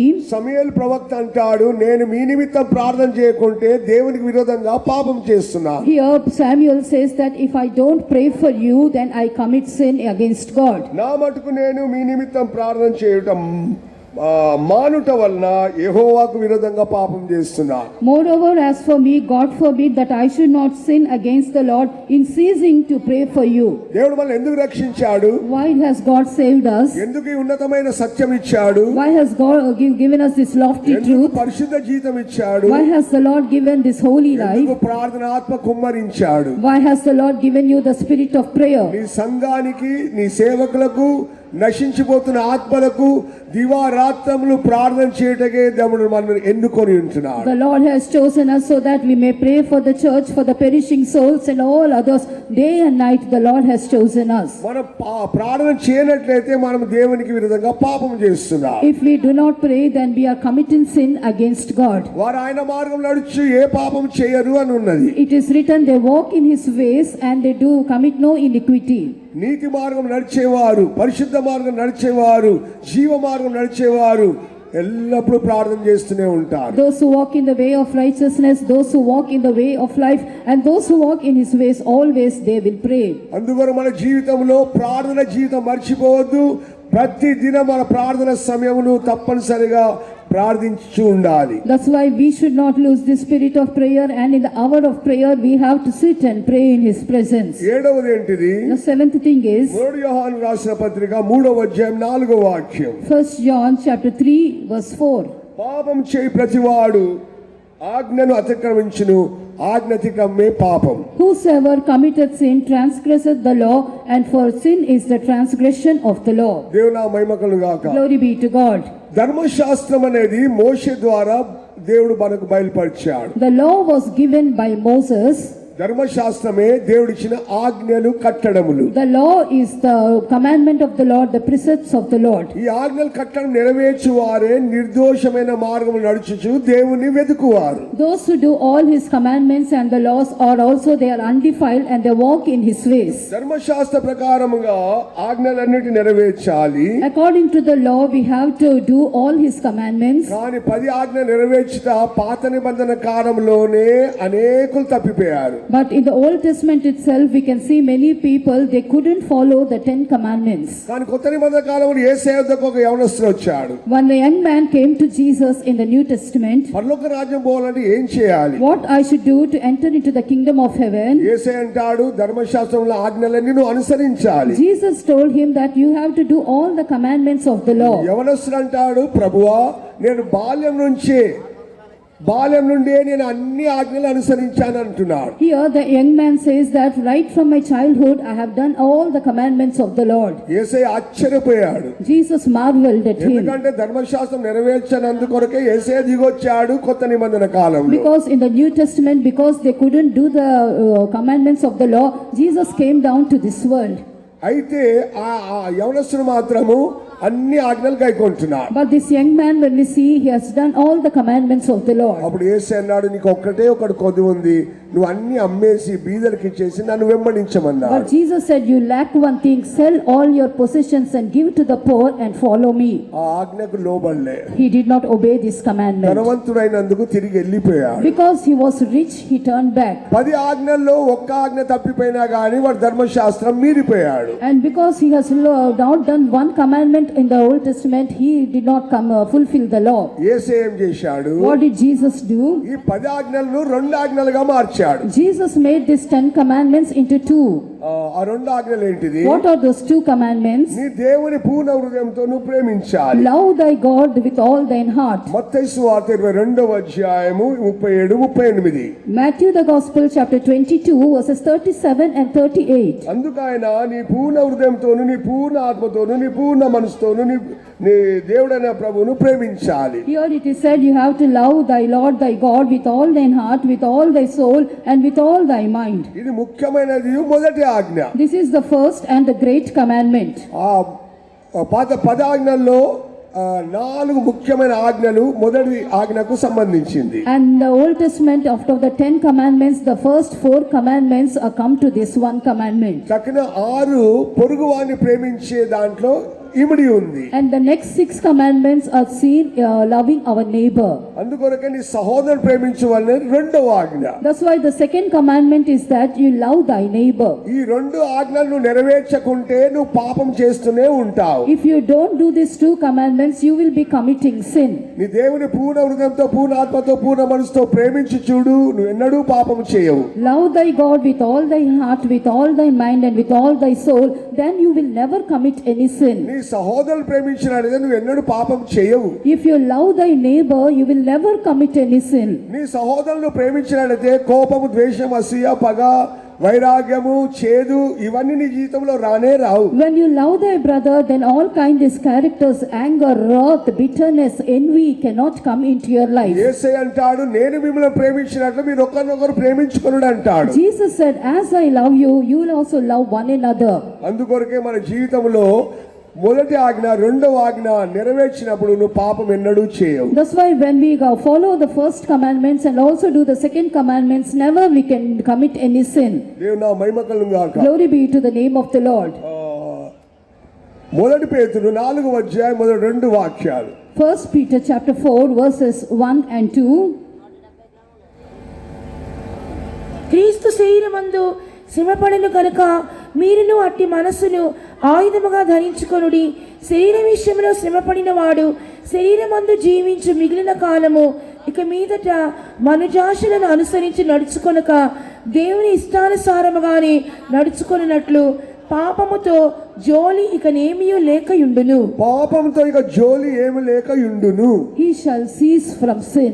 ఇది అనేకులకు అర్థం కాదు. Many people cannot understand it. యేసయ్య కొరకు ఎంతమంది భూమి మీద శ్రమ పడతారో వారు పాపము చేయరు, పాపము జోలికే పోరు అని చెప్తున్నారు. Here it is said that those who suffer for the name's sake of Christ can never commit sin. They will cease from sin, it is said. భూమి మీద ధ్యానించి చూడండి, బాగా కడుపు నిండా తినేసి కడుపు నిండా కంటి నిండా నిద్రపోయి సుఖం అనుభవించుకుంటా జీవించే వారి యొక్క మనసు ఎటెటో వెళ్ళిపోతుంది, ఏదో పాపం వెతుకుతుంటది. Consider the people of this world when they eat stomach full and they have much enough to sleep and they do all things, then their mind goes to some other way. అలాగున పాపమును వాళ్ళు జోలికి పోతారు, పాపమున జోలికి వెళ్తారు. And because of that they go to that sin and to the deeds of sin. కానీ యేసుక్రీస్తు కలిగిన మనసు నీకుండి ఈ భూమి మీద నా యేసయ్య కొరకు నేను శ్రమ పడతా అనేవారు పాపం జోలికి పోరు, వారు పాపం చేయరు అని చెప్తుంటున్నారు. But those who have the mind of Christ, the suffering mind of Christ, will never go to sin again. They will cease from sin. నాకు శ్రమలు వద్దు, నాకు కష్టాలు వద్దు, నిందలు అవమానాలు వద్దు అనుకుంటా నువ్వు తప్పించుకుంటే పాపం నీ కొరకు కనిపెడుతుంది, పాపం జోలికి నువ్వు వెళ్తావు. If you say no to sufferings, no to shame and reproach and go away from it, then sin will be waiting for you. అందుకొరకే మన జీవితంలో పాపం లేని ఒక జీవితం ఉంది, దాన్ని చేయాలని బైబిల్ బోధిస్తుంది. That's why there is a life without sin and the Bible teaches us about that life. నిన్ను వలని పొరుగువాని ప్రేమించాలి. You have to love thy brother as thyself. మత్తయి 22:39లో చదువుతున్నాం. We read that in Matthew 22:39. రోమ 13:8 ఏం చదువుతున్నాము? What do we read in Romans chapter 13 verse 8? ఒకరినొకరు ప్రేమించిన విషయంలో తప్ప మరి దేనికి కూడా అచ్చి ఉండవద్దు. Owe no man anything but to love one another, it is said. పొరుగువాని ప్రేమించేవాడే ధర్మశాస్త్రం నెరవేర్చువాడు. For he that loveth another hath fulfilled the law. దేవుని మహిమ కలుగుగాక. Glory be to the Lord. అందుకొరకే బైబిల్ ఏముంది? What is written here in the word of God? యోహాను సువార్త 14:21 వాక్యం. John the Gospel chapter 14 verse 21. నా ఆజ్ఞలు అంగీకరించి వాడిని గైకొని వాడే నన్ను ప్రేమించువాడు. Whosoever shall do my commandments shall love me. నన్ను ప్రేమించువాడు నా తండ్రి వలన ప్రేమింపబడును. Whosoever shall love me will be loved by my Father. నేను వాడిని ప్రేమించి వాని నన్ను కనపరుచుకొందును. Even I will love them and I will show myself to them. దేవుని మహిమ కలుగుగాక. Glory be to the Lord. ఈ రెండు ఆజ్ఞలను నెరవేర్స్తే ఎన్నడూ పాపము చేయవు. When you do these two commandments, never you will commit sin. ఆజ్ఞాతిక్రమే పాపము. The transgression of the law is sin. ఒకసారి పరీక్షించుడు, ఈ రెండు ఆజ్ఞలు నీ జీవితం నెరవేరుస్తున్నావా? You once examine and see, do you follow these two commandments? లేదా పాపములకు జోలికి పోయి పాపము చోటిస్తున్నావా? If not, you go to the sin and commit sin. సహోదర సహోదరి, ఈ రెండు ఆజ్ఞలు కాకుండా యేసయ్య ఇంకా 4 ఆజ్ఞలు ఇచ్చాడు బైబిల్లో. Dear brother and sister, apart from these two commandments, Jesus gave 4 commandments also.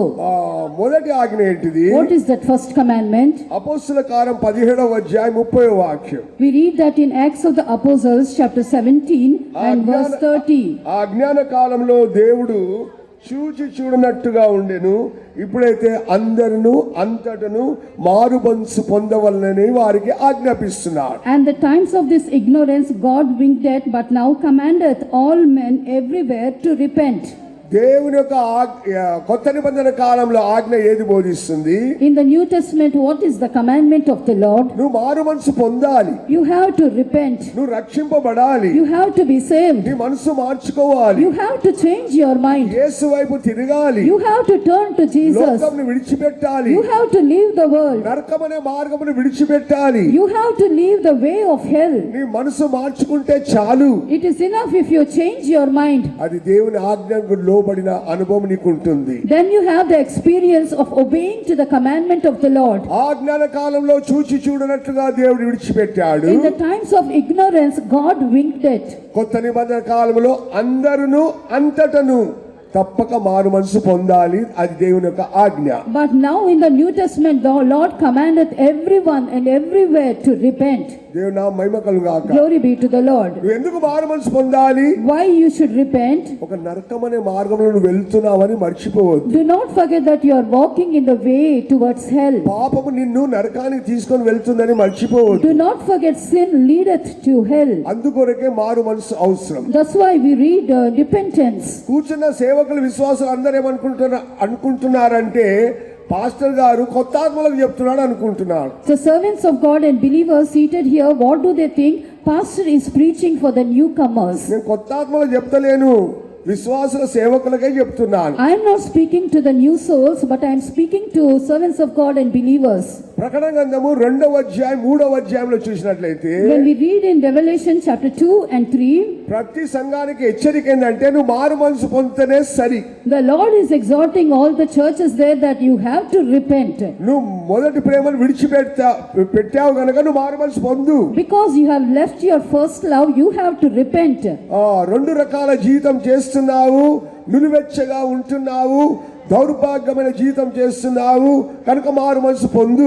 You are doing a dual life. You are seen in a lukewarm state and you are seen in a wretched state, and because of that you have to repent. నువ్వు పేరుకు జీవిస్తున్నావు కానీ నువ్వు మృతుడవే అని హెచ్చరిక. Here it is said that you are living but you are dead, it is said. 7 సంఘాల వారికి హెచ్చరిక ఏంటంటే నువ్వు మారు మనసు పొందాలి అని సంఘంలో ఉన్న సేవకుల విశ్వాసులకు హెచ్చరిక చేస్తున్నా. Here for the 7 churches the Lord says that to the servants and believers that you have to repent for all you have done. రెండవది బాప్తిసము తీసుకోవాల్సిన ఆజ్ఞ.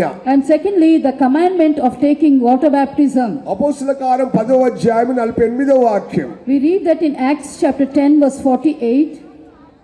యేసుక్రీస్తు నామమందు వారు బాప్తిసం పొందవలని ఆజ్ఞాపించెను.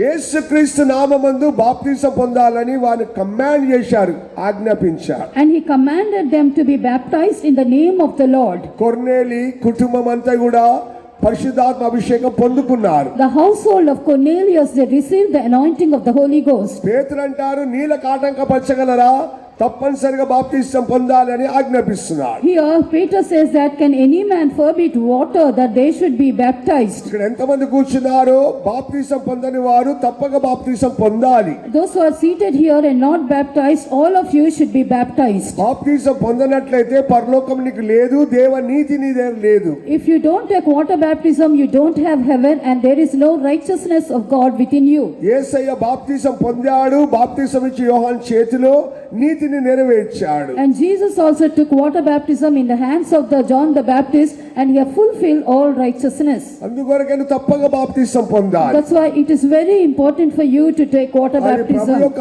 ఆజ్ఞను మర్చిపోవద్దు. Don't forget that it is the command of the Lord. ఆజ్ఞాతికమే పాపమని And మర్చిపోవద్దు. do not forget the transgression of the law is sin. బాప్తిసం ద్వారా 7 ఆశీర్వాదములు ఉన్నవి. There are 7 blessings through the water baptism. మొట్టమొదట అపోస్తల కార్యం 2వ అధ్యాయము 38వ వాక్యం. First of all, in Acts chapter 2 verse 38 we read, నీ పాప క్షమాపణ నిమిత్తమై తప్పక నువ్వు బాప్తిసం పొందాలి. for your remission of sins you should be baptized. అదే అపోస్తల కార్యం 22వ అధ్యాయం 16వ వాక్యంలో In the same Acts chapter 22 verse 16, బాప్తిసం ద్వారా నీ పాపములు కడిగి వేసుకోవాలి. you have to wash away all your sins through baptism. మూడవది బాప్తిసం పొందడం ద్వారా నువ్వు రక్షింపబడతావు. Thirdly, through water baptism you are saved. Mark 16:16లో చదువుతున్నావు. We read that in Mark the Gospel chapter 16 verse 16. నువ్వు మారు మనసు పొందితేనే నువ్వు రక్షింపబడతావు, లేకుంటే శిక్షకు నువ్వు కనిపెడుతూనే ఉండాలని యేసయ్య అంటాడు. Jesus said that there is damnation for you if you repent, if not there is great damnation kept for you. బాప్తిసం ద్వారా యేసుక్రీస్తును ధరించుకుంటున్నావు. గలతీ 3వ అధ్యాయం 27వ వాక్యం. By Galatians chapter 3 verse 27 we read that through water baptism we put on Christ. కనుక బాప్తిసం ద్వారా క్రీస్తుని ధరించుకొని క్రైస్తవ జీవితం చేయడానికి దేవుడు సాయం చేస్తున్నాడు. Through water baptism, the Lord is helping us to put on Christ and to live a Christian life. మొదటి పేతురు 3:21 వాక్యంలో When we turn to 1 Peter chapter 3 verse 21, నువ్వు బాప్తిసం తీసుకుంటే స్నానం చేసుకొని ఏదో నీళ్ళ మునగడం కాదు, మంచి మనస్సాక్షికి ఉత్తరం అనగా నీ జీవితంలో మంచి మనస్సాక్షి దేవుడు బాప్తిసం ద్వారా ఇస్తున్నాడు. not only just cleansing our body, putting away the filth of the flesh, but it is the answer of a good conscience, it is said here. అపోస్తలుగా 2:38 వాక్యం చివరి భాగంలో Acts chapter 2 verse 38, the last portion. బాప్తిసం తీసుకుంటే పరిశుద్ధాత్మ అనే వరమును పొందుకుంటావు. When you take water baptism, you shall receive the gift of the Holy Spirit. బాప్తిసం పొందుట ద్వారా దేవుని యొక్క సంకల్పమును కౌన్సిల్ను పూర్తి చేస్తుంటున్నావు. By taking water baptism, you will fulfill the counsel of the Lord. 7 ఆశీర్వాదం బాప్తిసంలో ఉంటున్నవి. These 7 blessings lies in water baptism. Naaman ఏం చేశాడంటే Elisha దగ్గర పోయి అడుగుతుంటున్నాడు. Here when we read about Naaman, he went to Elisha and he asked, స్వస్థపరచమని. he asked to heal him. Elisha బయటికి రాలేదు, But Elisha did not come out. చేయి పెట్టి ప్రార్థన చేయలేదు. He did not come and place his hand upon him. పోయి యోర్దానికి వెళ్ళి 7 సార్లు మునగమని చెప్పాడు అంతే. Go to river Jordan, dip yourself 7 times, he said. కొత్త నిబంధన కాలంలో యోర్దాన్ అంటే బాప్తిసంకు సూచన. యోర్దాన్లోనే అందరు బాప్తిసం పొందారు, యేసయ్య పొందాడు. And when we see the New Testament, Jordan typifies the water baptism. Everyone has taken water baptism in Jordan, and even Jesus took a water baptism at Jordan.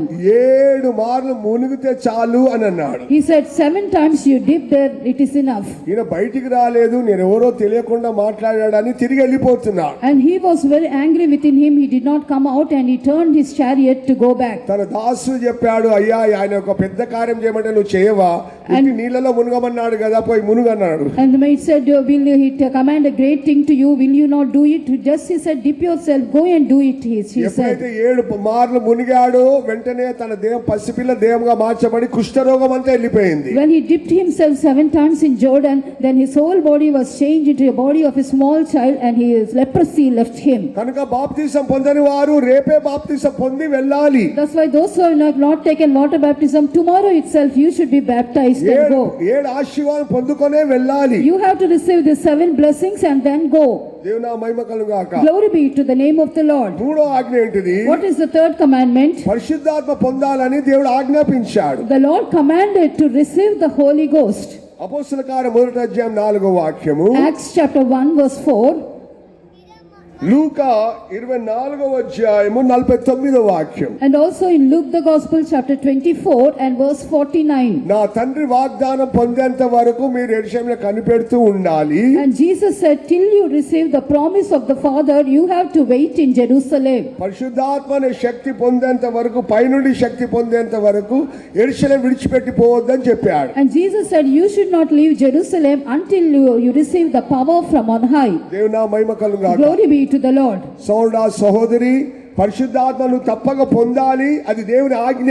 Dear brother and sister, you have to receive the anointing of the Holy Spirit. It is the command of the Lord. నీ ఆజ్ఞ నెరవేర్చకుంటే If you don't fulfill this commandment, నువ్వు పాపం చేస్తున్నావని మర్చిపో. do not forget that you commit sin. పరిశుద్ధాత్మ పొందని వారు ఈ రాత్రి రేపు రాత్రి పరిశుద్ధాత్మ పొందే వెళ్ళాలి. Those who have not received Holy Spirit must receive Holy Spirit tonight and tomorrow night. 4వ ఆజ్ఞ ఏంటిది? What is the 4th commandment? యోహాను సువార్త 13:34 వాక్యం. John the Gospel chapter 13 verse 34. మీరు ఒకరు ప్రేమించుకుంటే మీకు కొత్త ఆజ్ఞ ఇస్తున్నానని యేసయ్య అంటాడు. Jesus said, a new commandment I give unto you, that ye love one another. నేను మిమ్మల్ని ప్రేమించినట్టే మీరు ఒకరినొకరు ప్రేమించుకోవాలి. As I have loved you, that ye also love one another. దేవుని మహిమ కలుగాక. Glory be to the Lord. మన మిషన్ లో అన్ని ఉన్నాయి. We have everything in our mission. లక్షల కొద్ది ఖర్చులు పెడుతున్నాం, కోట్ల కొద్ది ఖర్చు పెడుతున్నాం. We spend lakhs of rupees, crores of rupees. బంగ్లాలు ఉన్నాయి, కార్లు ఉన్నాయి, పొలాలు ఉన్నాయి, అన్ని ఉన్నాయి. We have many bungalows, many fields, many cars. కానీ ఒకరినొకరు ప్రేమించుట బహు కష్టమైపోతుంది. But it is very difficult, a hard thing to love one another. నువ్వు ఒకరినొకరు ప్రేమించుకోకుంటే దేవుని ఆజ్ఞను మీరిపోతున్నావు, పాపమే నీలో ఉంటుంది. If you don't love one another, then you transgress the law and there will be sin in your life. కొంతమంది ఒకరినొకరు చూసి కరుచుకున్నట్లుగానే చూస్తారు, అని చూస్తుంటారు. Some people when they see each other, they see as if they bite each other. ఆ చూపులకై కొంతమంది భయపడి పారిపోతారు. And by their sight itself, many people they fear and they run away. ప్రేమ లేనట్లయితే మనం వ్యర్థులమని మర్చిపోవద్దు. Do not forget that we are vain if you don't have this love. శత్రువులను ప్రేమించడమే నిజమైన క్రైస్తవులు. And true Christians are those who love their enemies. యేసే అంటాడు ఒకరినొకరు ప్రేమించుకొనుడి అంటాడు. Jesus said, love one another. ఐదవది ఏంటి? టైం లేదు. ఐదవది ఏంటిది? What is the fifth thing? కొలస్సీ 3:13-15 వాక్యం చదివినప్పుడు, When we read Colossians chapter 3 verses 13 to 15, ఎవడైనను తనకు హాని చేసిన అని ఒకడు అనుకునేలా if anyone think that someone has done anything against them, ఒకరినొకడు సహించుకొని ఒకరినొకడు క్షమించుకొనుడి. for bearing one another and forgiving one another, ప్రభు మిమ్మల్ని క్షమించినట్లుగా మీరు ఒకరినొకరు క్షమించుకొనుడి. even as Christ forgave you, do also like this. వీటన్నిటిపైన పరిపూర్ణత అనుబంధమైన ప్రేమను ధరించుకొనుడి. And above all these things put on charity, which is the bond of perfection. దేవుని నా మహిమ కలుగుగాక. Glory be to God. నువ్వు ఎప్పుడైతే ఇతరులను ప్రేమించవో నువ్వు పాపం చేస్తున్నావు. When you don't love others, then you commit sin. బాప్తిసం తీసుకోకుంటే నువ్వు పాపం If చేస్తున్నావు. you don't take water baptism, you commit sin. దేవుడు ఆజ్ఞలు గైకొననట్లయితే నువ్వు పాపం చేస్తున్నావు. If you don't do the commandments of the Lord, then you commit sin. ఇప్పుడు చివరికి మనము అసలు విషయంకి వద్దాం. Now we shall we come to our point. మొదటి యోహాను పత్రిక 3:9 వాక్యం. 1 John chapter 3 verse 9. అపవాది మొదటి నుండి పాపము చేయుచున్నాడు గనుక పాపం చేయవాడు అపవాది సంబంధి. Here we read that the devil or Satan commits sin from the beginning, and whosoever shall commit sin belongs to Satan. ఎవరెవరైతే పాపం చేస్తున్నాడో సోదరుడా సహోదరి, వారు యేసు సంబంధించిన వారు కాదు, అపవాది సంబంధులని పరిశుద్ధ యోహాను అంటాడు. Here St. Paul says that those who commit sin, they don't belong to Jesus, but they belong to Satan. Here St. John says. అందుకొరకు పాపం చేయని జీవితమే నువ్వు ఈ దినం నుంచి ప్రారంభించు. That's why right from today you have to start a life without committing sin. దేవుని మూలంగా పుట్టిన ప్రతి వానిలో ఆయన బీజం నిలిచిడు గనుక వాడు పాపము చేయడు, వాడు దేవుని మూలంగా పుట్టిన వాడు గనుక పాపము చేయజాలడు. Whosoever is born of God does not commit sin, for his seed remaineth in him, and he cannot sin because he is born of God. అనేకులు అంటున్నారు పాపం చేయకుండా ఎట్లా జీవించాలి అని కష్టం అనుకుంటున్నారు. Many people they say that how can we live without committing sin? It is a difficult task, they say. నువ్వు దేవుని మూలంగా పుట్టినట్లయితే పాపము చేయవు, పాపం చేయజాలవు. If you are born of God, you cannot do any sin and you cannot go after sin. కొత్తగా జన్మించాలి. నీటి మూలంగా ఆత్మ మూలంగా జన్మించిన వారు పాపం చేయరు, పాపం చేయజాలరు. You should born again. You should be born of the water and also of the spirit. Then you cannot commit any sin. అందుకొరకే పాపం లేని జీవితం చేయటకే యేసయ్య మన కొరకు ఈ లోకంకి వచ్చాడు. Because Jesus came to this world so that we may live a life without sin. మొదటి యోహాను పత్రిక 5:18 వాక్యం. 1 John chapter 5 verse 18 when we read, దేవుని మూలంగా పుట్టిన వాడు పాపము చేయడని ఎరుగుదుము. we know that whosoever is born of God sinneth not. దేవుని మూలంగా పుట్టిన వాడు తన్ను తాను భద్రము చేసుకొనును గనుక దుష్టుడు వాని ముట్టడు. Because he that is begotten of God keepeth himself, and that wicked one cannot touch him. సహోదరా సహోదరి, దేవుని మూలంగా పుట్టినవాడు ఎల్లప్పుడూ తన్ను తాను భద్రపరుచుకుంటాడు, కాపాడుకుంటాడు, పాపము చేయకుండా. Dear brother and sister, whosoever is begotten of God keepeth himself. He will preserve himself without doing any sin. దేవుని నా మహిమ కలుగుగాక. Glory be to the name of the Lord. వాడు పాపం చేయడు, చాలా భద్రంగా జాగ్రత్తగా ఉంటాడు. He will never commit sin. He will be very careful in his life. పాపమునకు 100 అవకాశాలు వచ్చినా గానీ పాపం చేయడు వాడు. Even though he may get 10 occasions to commit sin, 100 occasions also he will never commit any sin. ఎందుకంటే వారికి వారే భద్రంగా కాపాడుకుంటారు. Because they will preserve themselves, they will keep themselves. దేవుని నా మహిమ కలుగుగాక. Glory be to the name of the Lord. మనుషులు తనను తామే భద్రపరచుకోకుండా సాతానుకు మీద నేరం మోపుతూనే ఉంటారు. People, they will never preserve themselves, they will not keep themselves, but they will also put the thing upon the devil. దేవుని బిడ్డలు, సేవకులు, విశ్వాసులు వారు తమ్ము తామే భద్రపరుచుకొని కాపాడుకొనకుండా సాతాను మీద నేరం మోపుతారు. The servants of God and believers, they will not keep themselves, but they put the blame upon Satan. సాతాను ఇట్లా చేశాడు, Satan has done so. సాతాను ఇట్లా నన్ను ప్రేరేపించాడు, Satan only urged me. సాతాను నన్ను మోసం చేశాడు, Satan deceived me. సాతాను మీదనే నేరం మోపుతా ఉన్నారు ఈ కాలంలో ఉన్న సంతానం. Now the present seed, when we see, they always blame Satan for all their sins. ఒక దినమున సాతాను ఏం చేసినంటే మూల కూర్చొని ఏడుస్తూనే ఉన్నాడు ఊ, ఊ, ఊ అని ఏడుస్తున్నాడు. One day Satan, he sat in a corner and he was weeping, he was crying bitterly. సాతాను మూల కూర్చొని ఏడుస్తున్నాడు. Satan sat at a corner and was crying. ఒకరు పోయి అడిగారు, ఎందుకు ఏడుస్తున్నాడు? One man went to him and asked, why are you crying? ఏడుస్తూనే ఉన్నాడు. He keeps crying. ఎందుకు ఏడుస్తున్నావు? Why do you cry?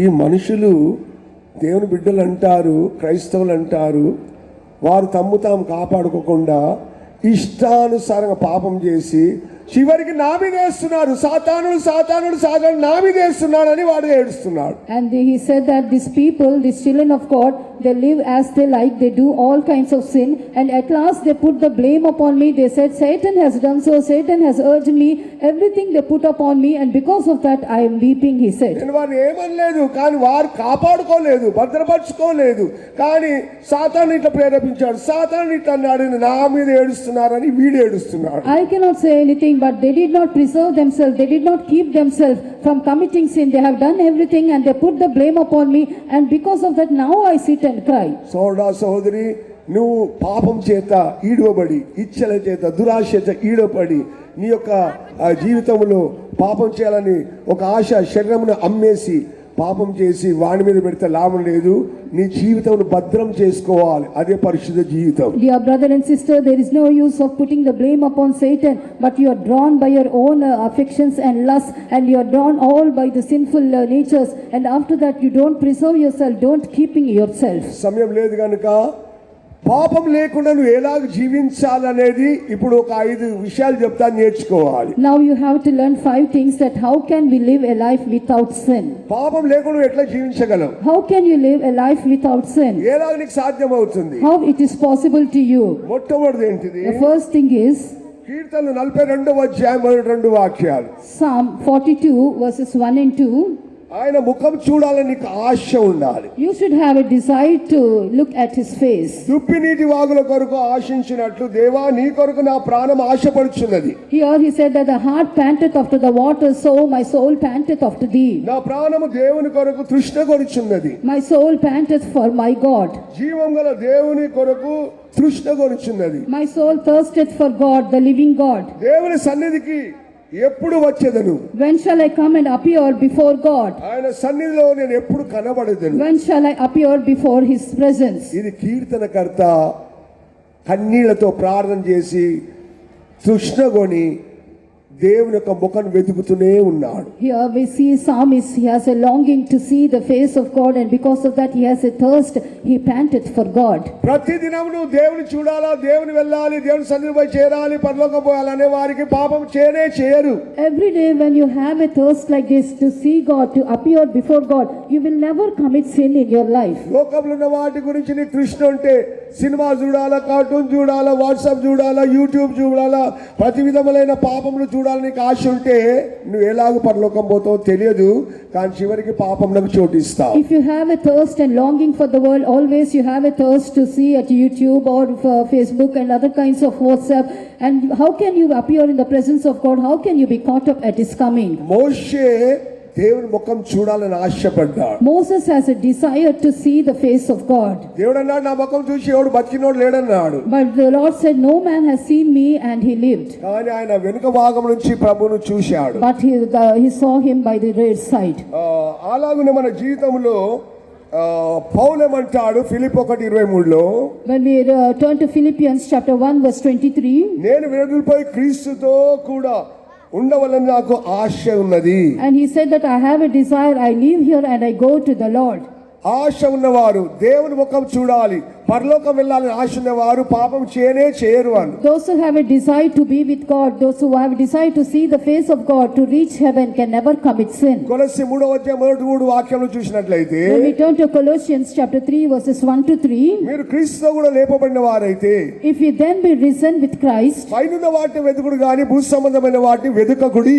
seek those things which are above, don't seek the things which are on the earth, క్రీస్తు దేవుని కుడి పార్శ్వమునందున్నాడు. where Christ sitteth at the right hand of God. అందుకొరకే మీ జీవము క్రీస్తుతో కూడా తండ్రి ఎదుట దాచిపెట్టబడ్డది. Your life is hid in Christ with God.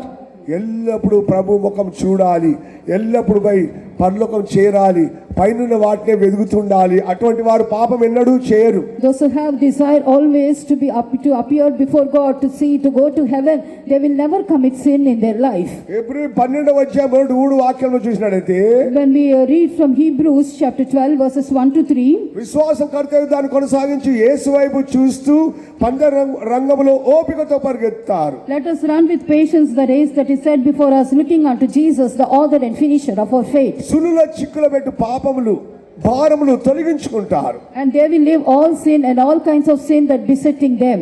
Hebrew 12:4-5 ఏం చదువుతున్నాము? What do you read in Hebrews 12:4 and 5? మీరు పాపంతో పోరాడినంతగా, రక్తం కారినంతగా ఇంకా పోరాడలేదంటాడు. Ye have not yet resisted unto blood, striving against sin.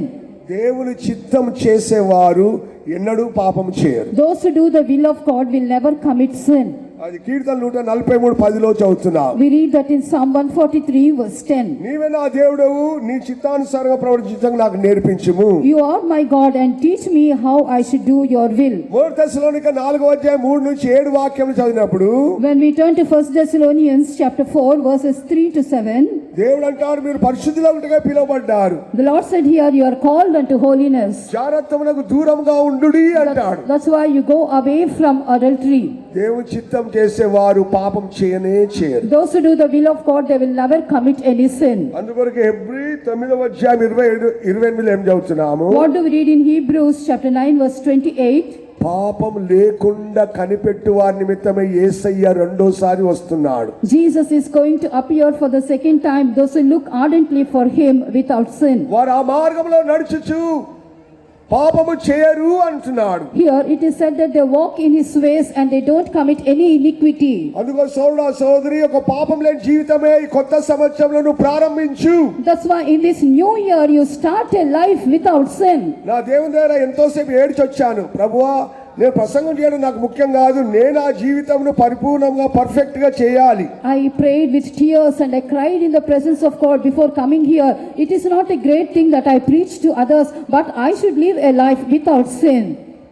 ప్రభు రెండు సందర్భాల్లో చెప్పాడు. In two occasions Jesus said, యోహాను సువార్త 8:11 వాక్యం, John chapter 8 verse 11, పాపపు స్త్రీతో వ్యభిచారి స్త్రీతో యేసే ఒక మాట అన్నాడు. here Jesus said to that sinful woman, the adulterous woman, Jesus said a word, ఇకను పాపము చేయకుము. don't commit sin no again. యోహాను 5:14 చదువుతున్నాము. Again we read in John chapter 5 verse 14, 38 ఏళ్ల నుండి వ్యాధితో పడిన వ్యక్తిని చూసి ఏమన్నాడు? what did Jesus say to the man who fell sick for 38 years? దేవాలయంలో కలిసి ఏమన్నాడు? Jesus met him in the temple and what did he say?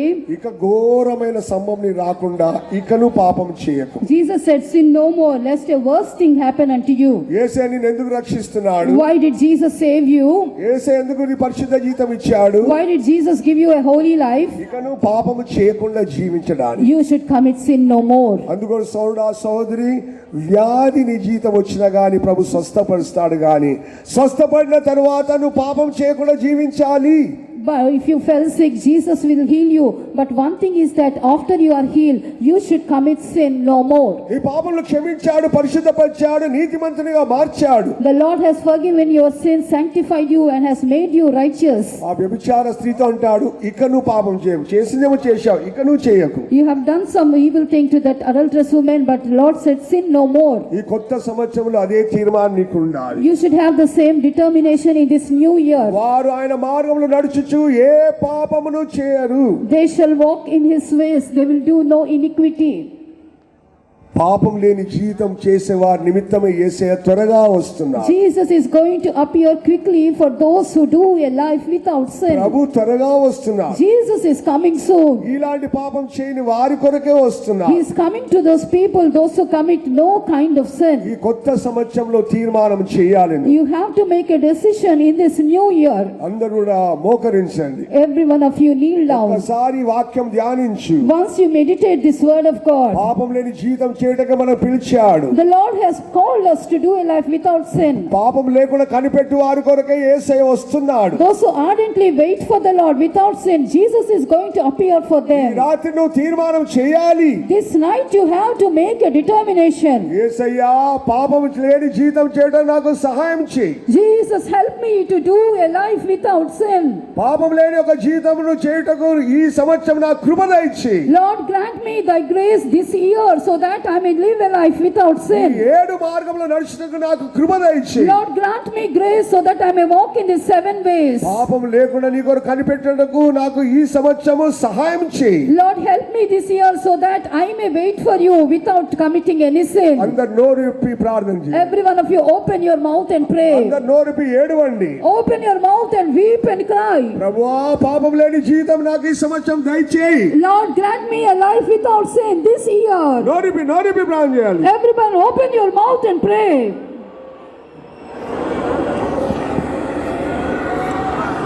నా నడతలన్నీయు నోటి మాటలన్నీయు సమస్తము వరుగును ఎరుగుదు దేవా. నా నడతలన్నీయు నోటి మాటలన్నీయు పడకను సమస్తము ఎరుగుదు దేవా.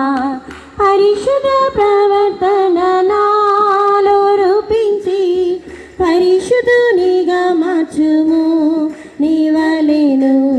పరిశుద్ధ ప్రవర్తన నాలో రూపించి పరిశుద్ధునిగా మార్చుము నీవలేను. దేవన హృదయమును పరిశోధించి నీ ఆయాసకరమైన మార్గం తొలగించుము. నిత్య మార్గములో నన్ను నడిపించుము. దేవన హృదయమును పరిశోధించి నీ ఆయాసకరమైన మార్గం తొలగించుము. నిత్య మార్గములో నన్ను నడిపించుము. నన్ను కరుణించు తండ్రి, కొరతలు క్షమించుము. నిందరహితునిగా నన్ను మార్చుము దేవా. నన్ను కరుణించు తండ్రి, కొరతలు క్షమించుము. నిందరహితునిగా నన్ను మార్చుము దేవా. ప్రాణత్మ శరీరమును పూర్ణపరచి ప్రభువుని రాకడలో నన్ను తెచ్చుము. ప్రాణత్మ శరీరమును పూర్ణపరచి ప్రభువుని రాకడలో నన్ను తెచ్చుము. నన్ను కరుణించు తండ్రి, కొరతలు క్షమించుము. నిందరహితునిగా నన్ను మార్చుము దేవా. నన్ను కరుణించు తండ్రి, కొరతలు క్షమించుము. నిందరహితునిగా నన్ను మార్చుము దేవా. ప్రాణత్మ శరీరమును పూర్ణపరచి ప్రభువుని రాకడలో నన్ను తెచ్చుము. ప్రాణత్మ శరీరమును పూర్ణపరచి ప్రభువుని రాకడలో నన్ను తెచ్చుము. ప్రాణత్మ శరీరమును పూర్ణపరచి ప్రభువుని రాకడలో నన్ను తెచ్చుము. ప్రాణత్మ శరీరమును పూర్ణపరచి ప్రభువుని రాకడలో నన్ను తెచ్చుము. ప్రాణత్మ శరీరమును పూర్ణపరచి ప్రభువుని రాకడలో నన్ను తెచ్చుము. ప్రాణత్మ శరీరమును పూర్ణపరచి ప్రభువుని రాకడలో నన్ను తెచ్చుము.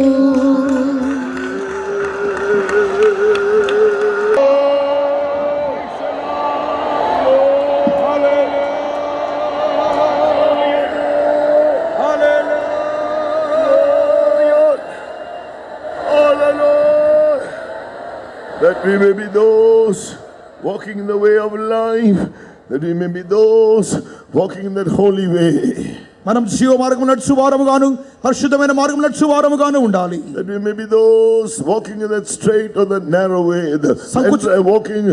who enter through the straight gate and walk in the narrow way.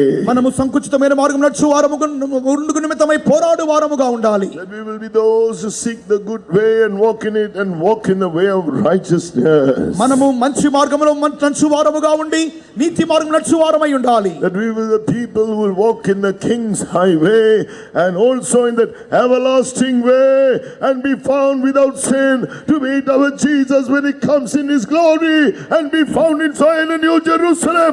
Shall we praise God? నిత్య మార్గములోను రాజ్య మార్గం నడుచు వారముగా ఉండి మన ప్రభువైన యేసుక్రీస్తు వచ్చినప్పుడు సన్నిధి వారముగా మార్చబడి సియోనుగా నూతన శిలముగాను మార్చబడి దేవుడు సహాయం చేయడుగా స్తోత్రించెదము.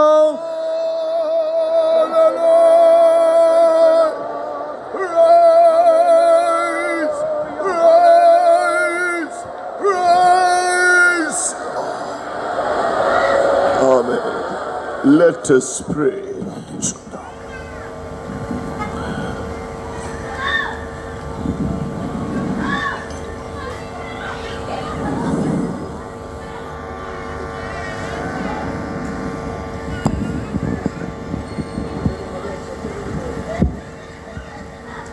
మహాపరిశుద్ధమైన దేవా, నీ పరిశుద్ధ పాదానికి కోటాను కోటి స్తోత్రాలు చెల్లించుకున్నాం తండ్రి.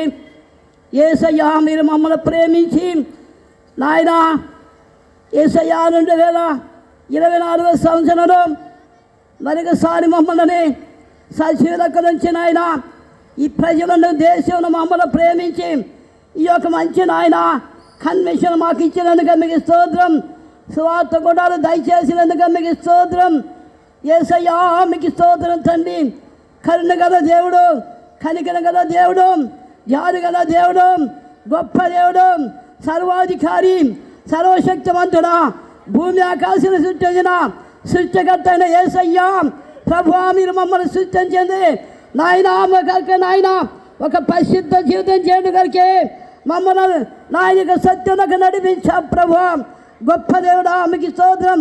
వాటిని మర్చిన ఆయన మీ ఆజ్ఞలన్నీ కూడా గై కొనకుండా మర్చిన వారై తిరుగురించి నీకు విరోధమైన పాపం చేసేదని నీ వాక్యం సెలవిస్తున్నది, ఒక్కాలిస్తున్నది, మాట్లాడుతున్నది. అవును ప్రభువా, పాపం చేయవాడు పాపలకు దాసుడే కనుక పాపం నుండి విడుదల ఎలాగ పొందవలని ఈ రాత్రి సమయంలో మీ దాసుని మూలంగా మీరు మాకు అనుగ్రహించిన నీ అమానమైన వాక్కులకై నీ కోటాని కోట్లు స్తోత్రాలు చెల్లించుకున్నాం ప్రభువా. జీవ మార్గం యేసయ్యా, మరణ మార్గం రెండు మార్గంలో మనుషులు వచ్చినాం. అయితే ప్రభువా, జీవ మార్గంలో నడుచుడుగా అయ్యా మీకు స్తోత్రం. ఇరుకైన ధోరణ నడుచుడుగా, ఇరుకైన మార్గంలో నడుగా జనులకు ఇష్టం లేకుండా ప్రభువా మీకు స్తోత్రం. దాంట్లో కొందరే నడుచున్నారు, విశాలమైన మార్గంలో నడుచున్నారు, నరకముకు పోతున్నారు ప్రభువా. యేసయ్యా, మీకు స్తోత్రం. ఆ పాప జీవితం నుండి, ఆ యొక్క అంధకారంలో నుండి, ఆ చీకటిలో నుండి ప్రభువా గొప్ప దేవా, మీరు మమ్మల్ని రక్షించావే అయ్యా. మీ ఆజ్ఞలు మేము అతిక్రమం ఇచ్చి ప్రభువా పాపం చేసినామని చెప్పుచుండగా నాయన పాపంలో నుండి విడుదలను, చీకటిలో నుండి విడుదలను, అంధకారంలో నుండి విడుదలను ఇచ్చటకై పరిశుద్ధాత్మ దేవుడా మీరు మాతో మాట్లాడినా నీ వాక్కులకై స్తోత్రం. వాటన్నిటి నుండి ఒక విడుదల కావాలయ్యా. యేసయ్యా, మీకు స్తోత్రం. క్రొత్తగా జన్మించాడా, నీటి మనగా జన్మించాడా, ఆత్మ మనగా జన్మించాడా, అప్పుడే ప్రభా అయ్యా మీకు స్తోత్రం. పరిశుద్ధ జీవితం చేయగలం.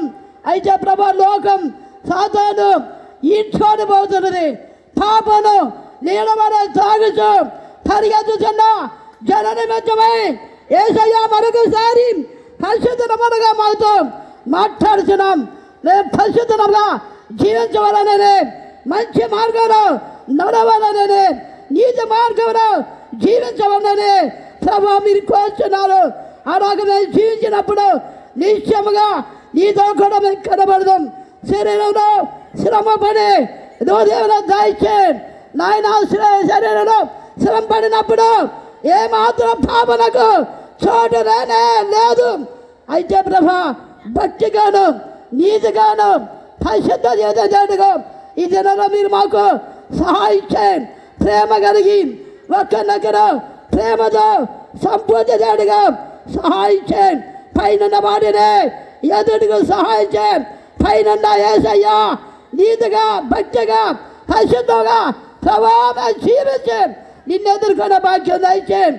పైన వాటి మీద కానీ భూ సంబంధమైన వాటి మీద మనసు పెట్టి కాకుండా ప్రభా యేసయ్యా మీకు స్తోత్రం. పైన వాటి మీదనే నే ఎదుగుచు నాయన పరిగెత్తడుగు సహాయం చేయండి.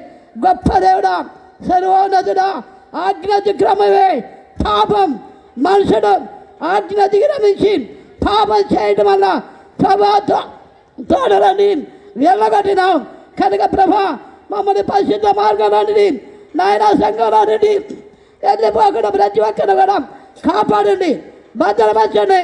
నాకు నాయన నీ వాక్యం ఒక చోటిచ్చి నీ వాక్యాన్ని హృదయాన్ని భద్రపరచుకొని నీ ఆజ్ఞను గైకొని నీ కట్టను అనుసరించి జీవించడగా దినాల్లో కృప దయచేయండి. మాకు మా చెన్నడగను సహాయం చేయండి. క్రొత్త వారందరూ రక్షించాం. ఈ అనుభవాలు కూడా దేవాయి గొప్ప రక్షణ అనుగ్రహింపచేయండి. తండ్రి అధికారులు మీరు రాబోతున్నారు అయ్యా. పాపం లేకుండా కనిపెట్టి వారి కొరకు మీరు రాబోతున్నారు. మేము పాపం లేకుండా పరిశుద్ధ జీవితం చేసి మిమ్మల్ని ఎదుర్కొనే భాగ్యం దయచేయండి. తీసుకొచ్చిన బిడ్డలందరూ కూడా ఆశీర్వదించండి. ఈ కూటాలు కొనసాగించి మీరే నడిపించండి అయ్యా. మీరు ఆశీర్వదించండి. ఒక్కొక్క కూటలో నీ యొక్క మహిమను దించి నీ మహిమ గల వాకృతం ప్రతి ఒక్కరు కూడా ఈ గొప్ప రక్షణ పాత్రగా మార్చండి. యేసయ్య కార్యాలు చూసి చూడట్టుకున్నారు. ఇప్పుడైతే అందరూ మారు మనసు అందరూ కోరుచున్నారు. అలాగే మారు మనసు మొదటిగా సహాయం చేయండి. ఆ మొదటి ప్రేమలో మొదటి విశ్వాసంలో మొదటి ప్రభా క్రియక వచ్చినట్టుగా మీరు సహాయం చేయండి ప్రభా. వచ్చిన బిడ్డలందరినీ ఆశీర్వదించండి. పరిశుద్ధ వరంగా మాకు అనేకమైన సత్యములు మర్మములు బయటపరిచి అలా జీవించి నిత్యంలో మిమ్మల్ని సంధించే భాగ్యం దయచేయమని యేసయ్య నామములో అడుగుతున్నాం తండ్రి. Amen. Now may the grace of our Lord Jesus Christ, the love of God the Father, and the sweet fellowship of the Holy Spirit rest and abide with each and every one of us until Jesus appears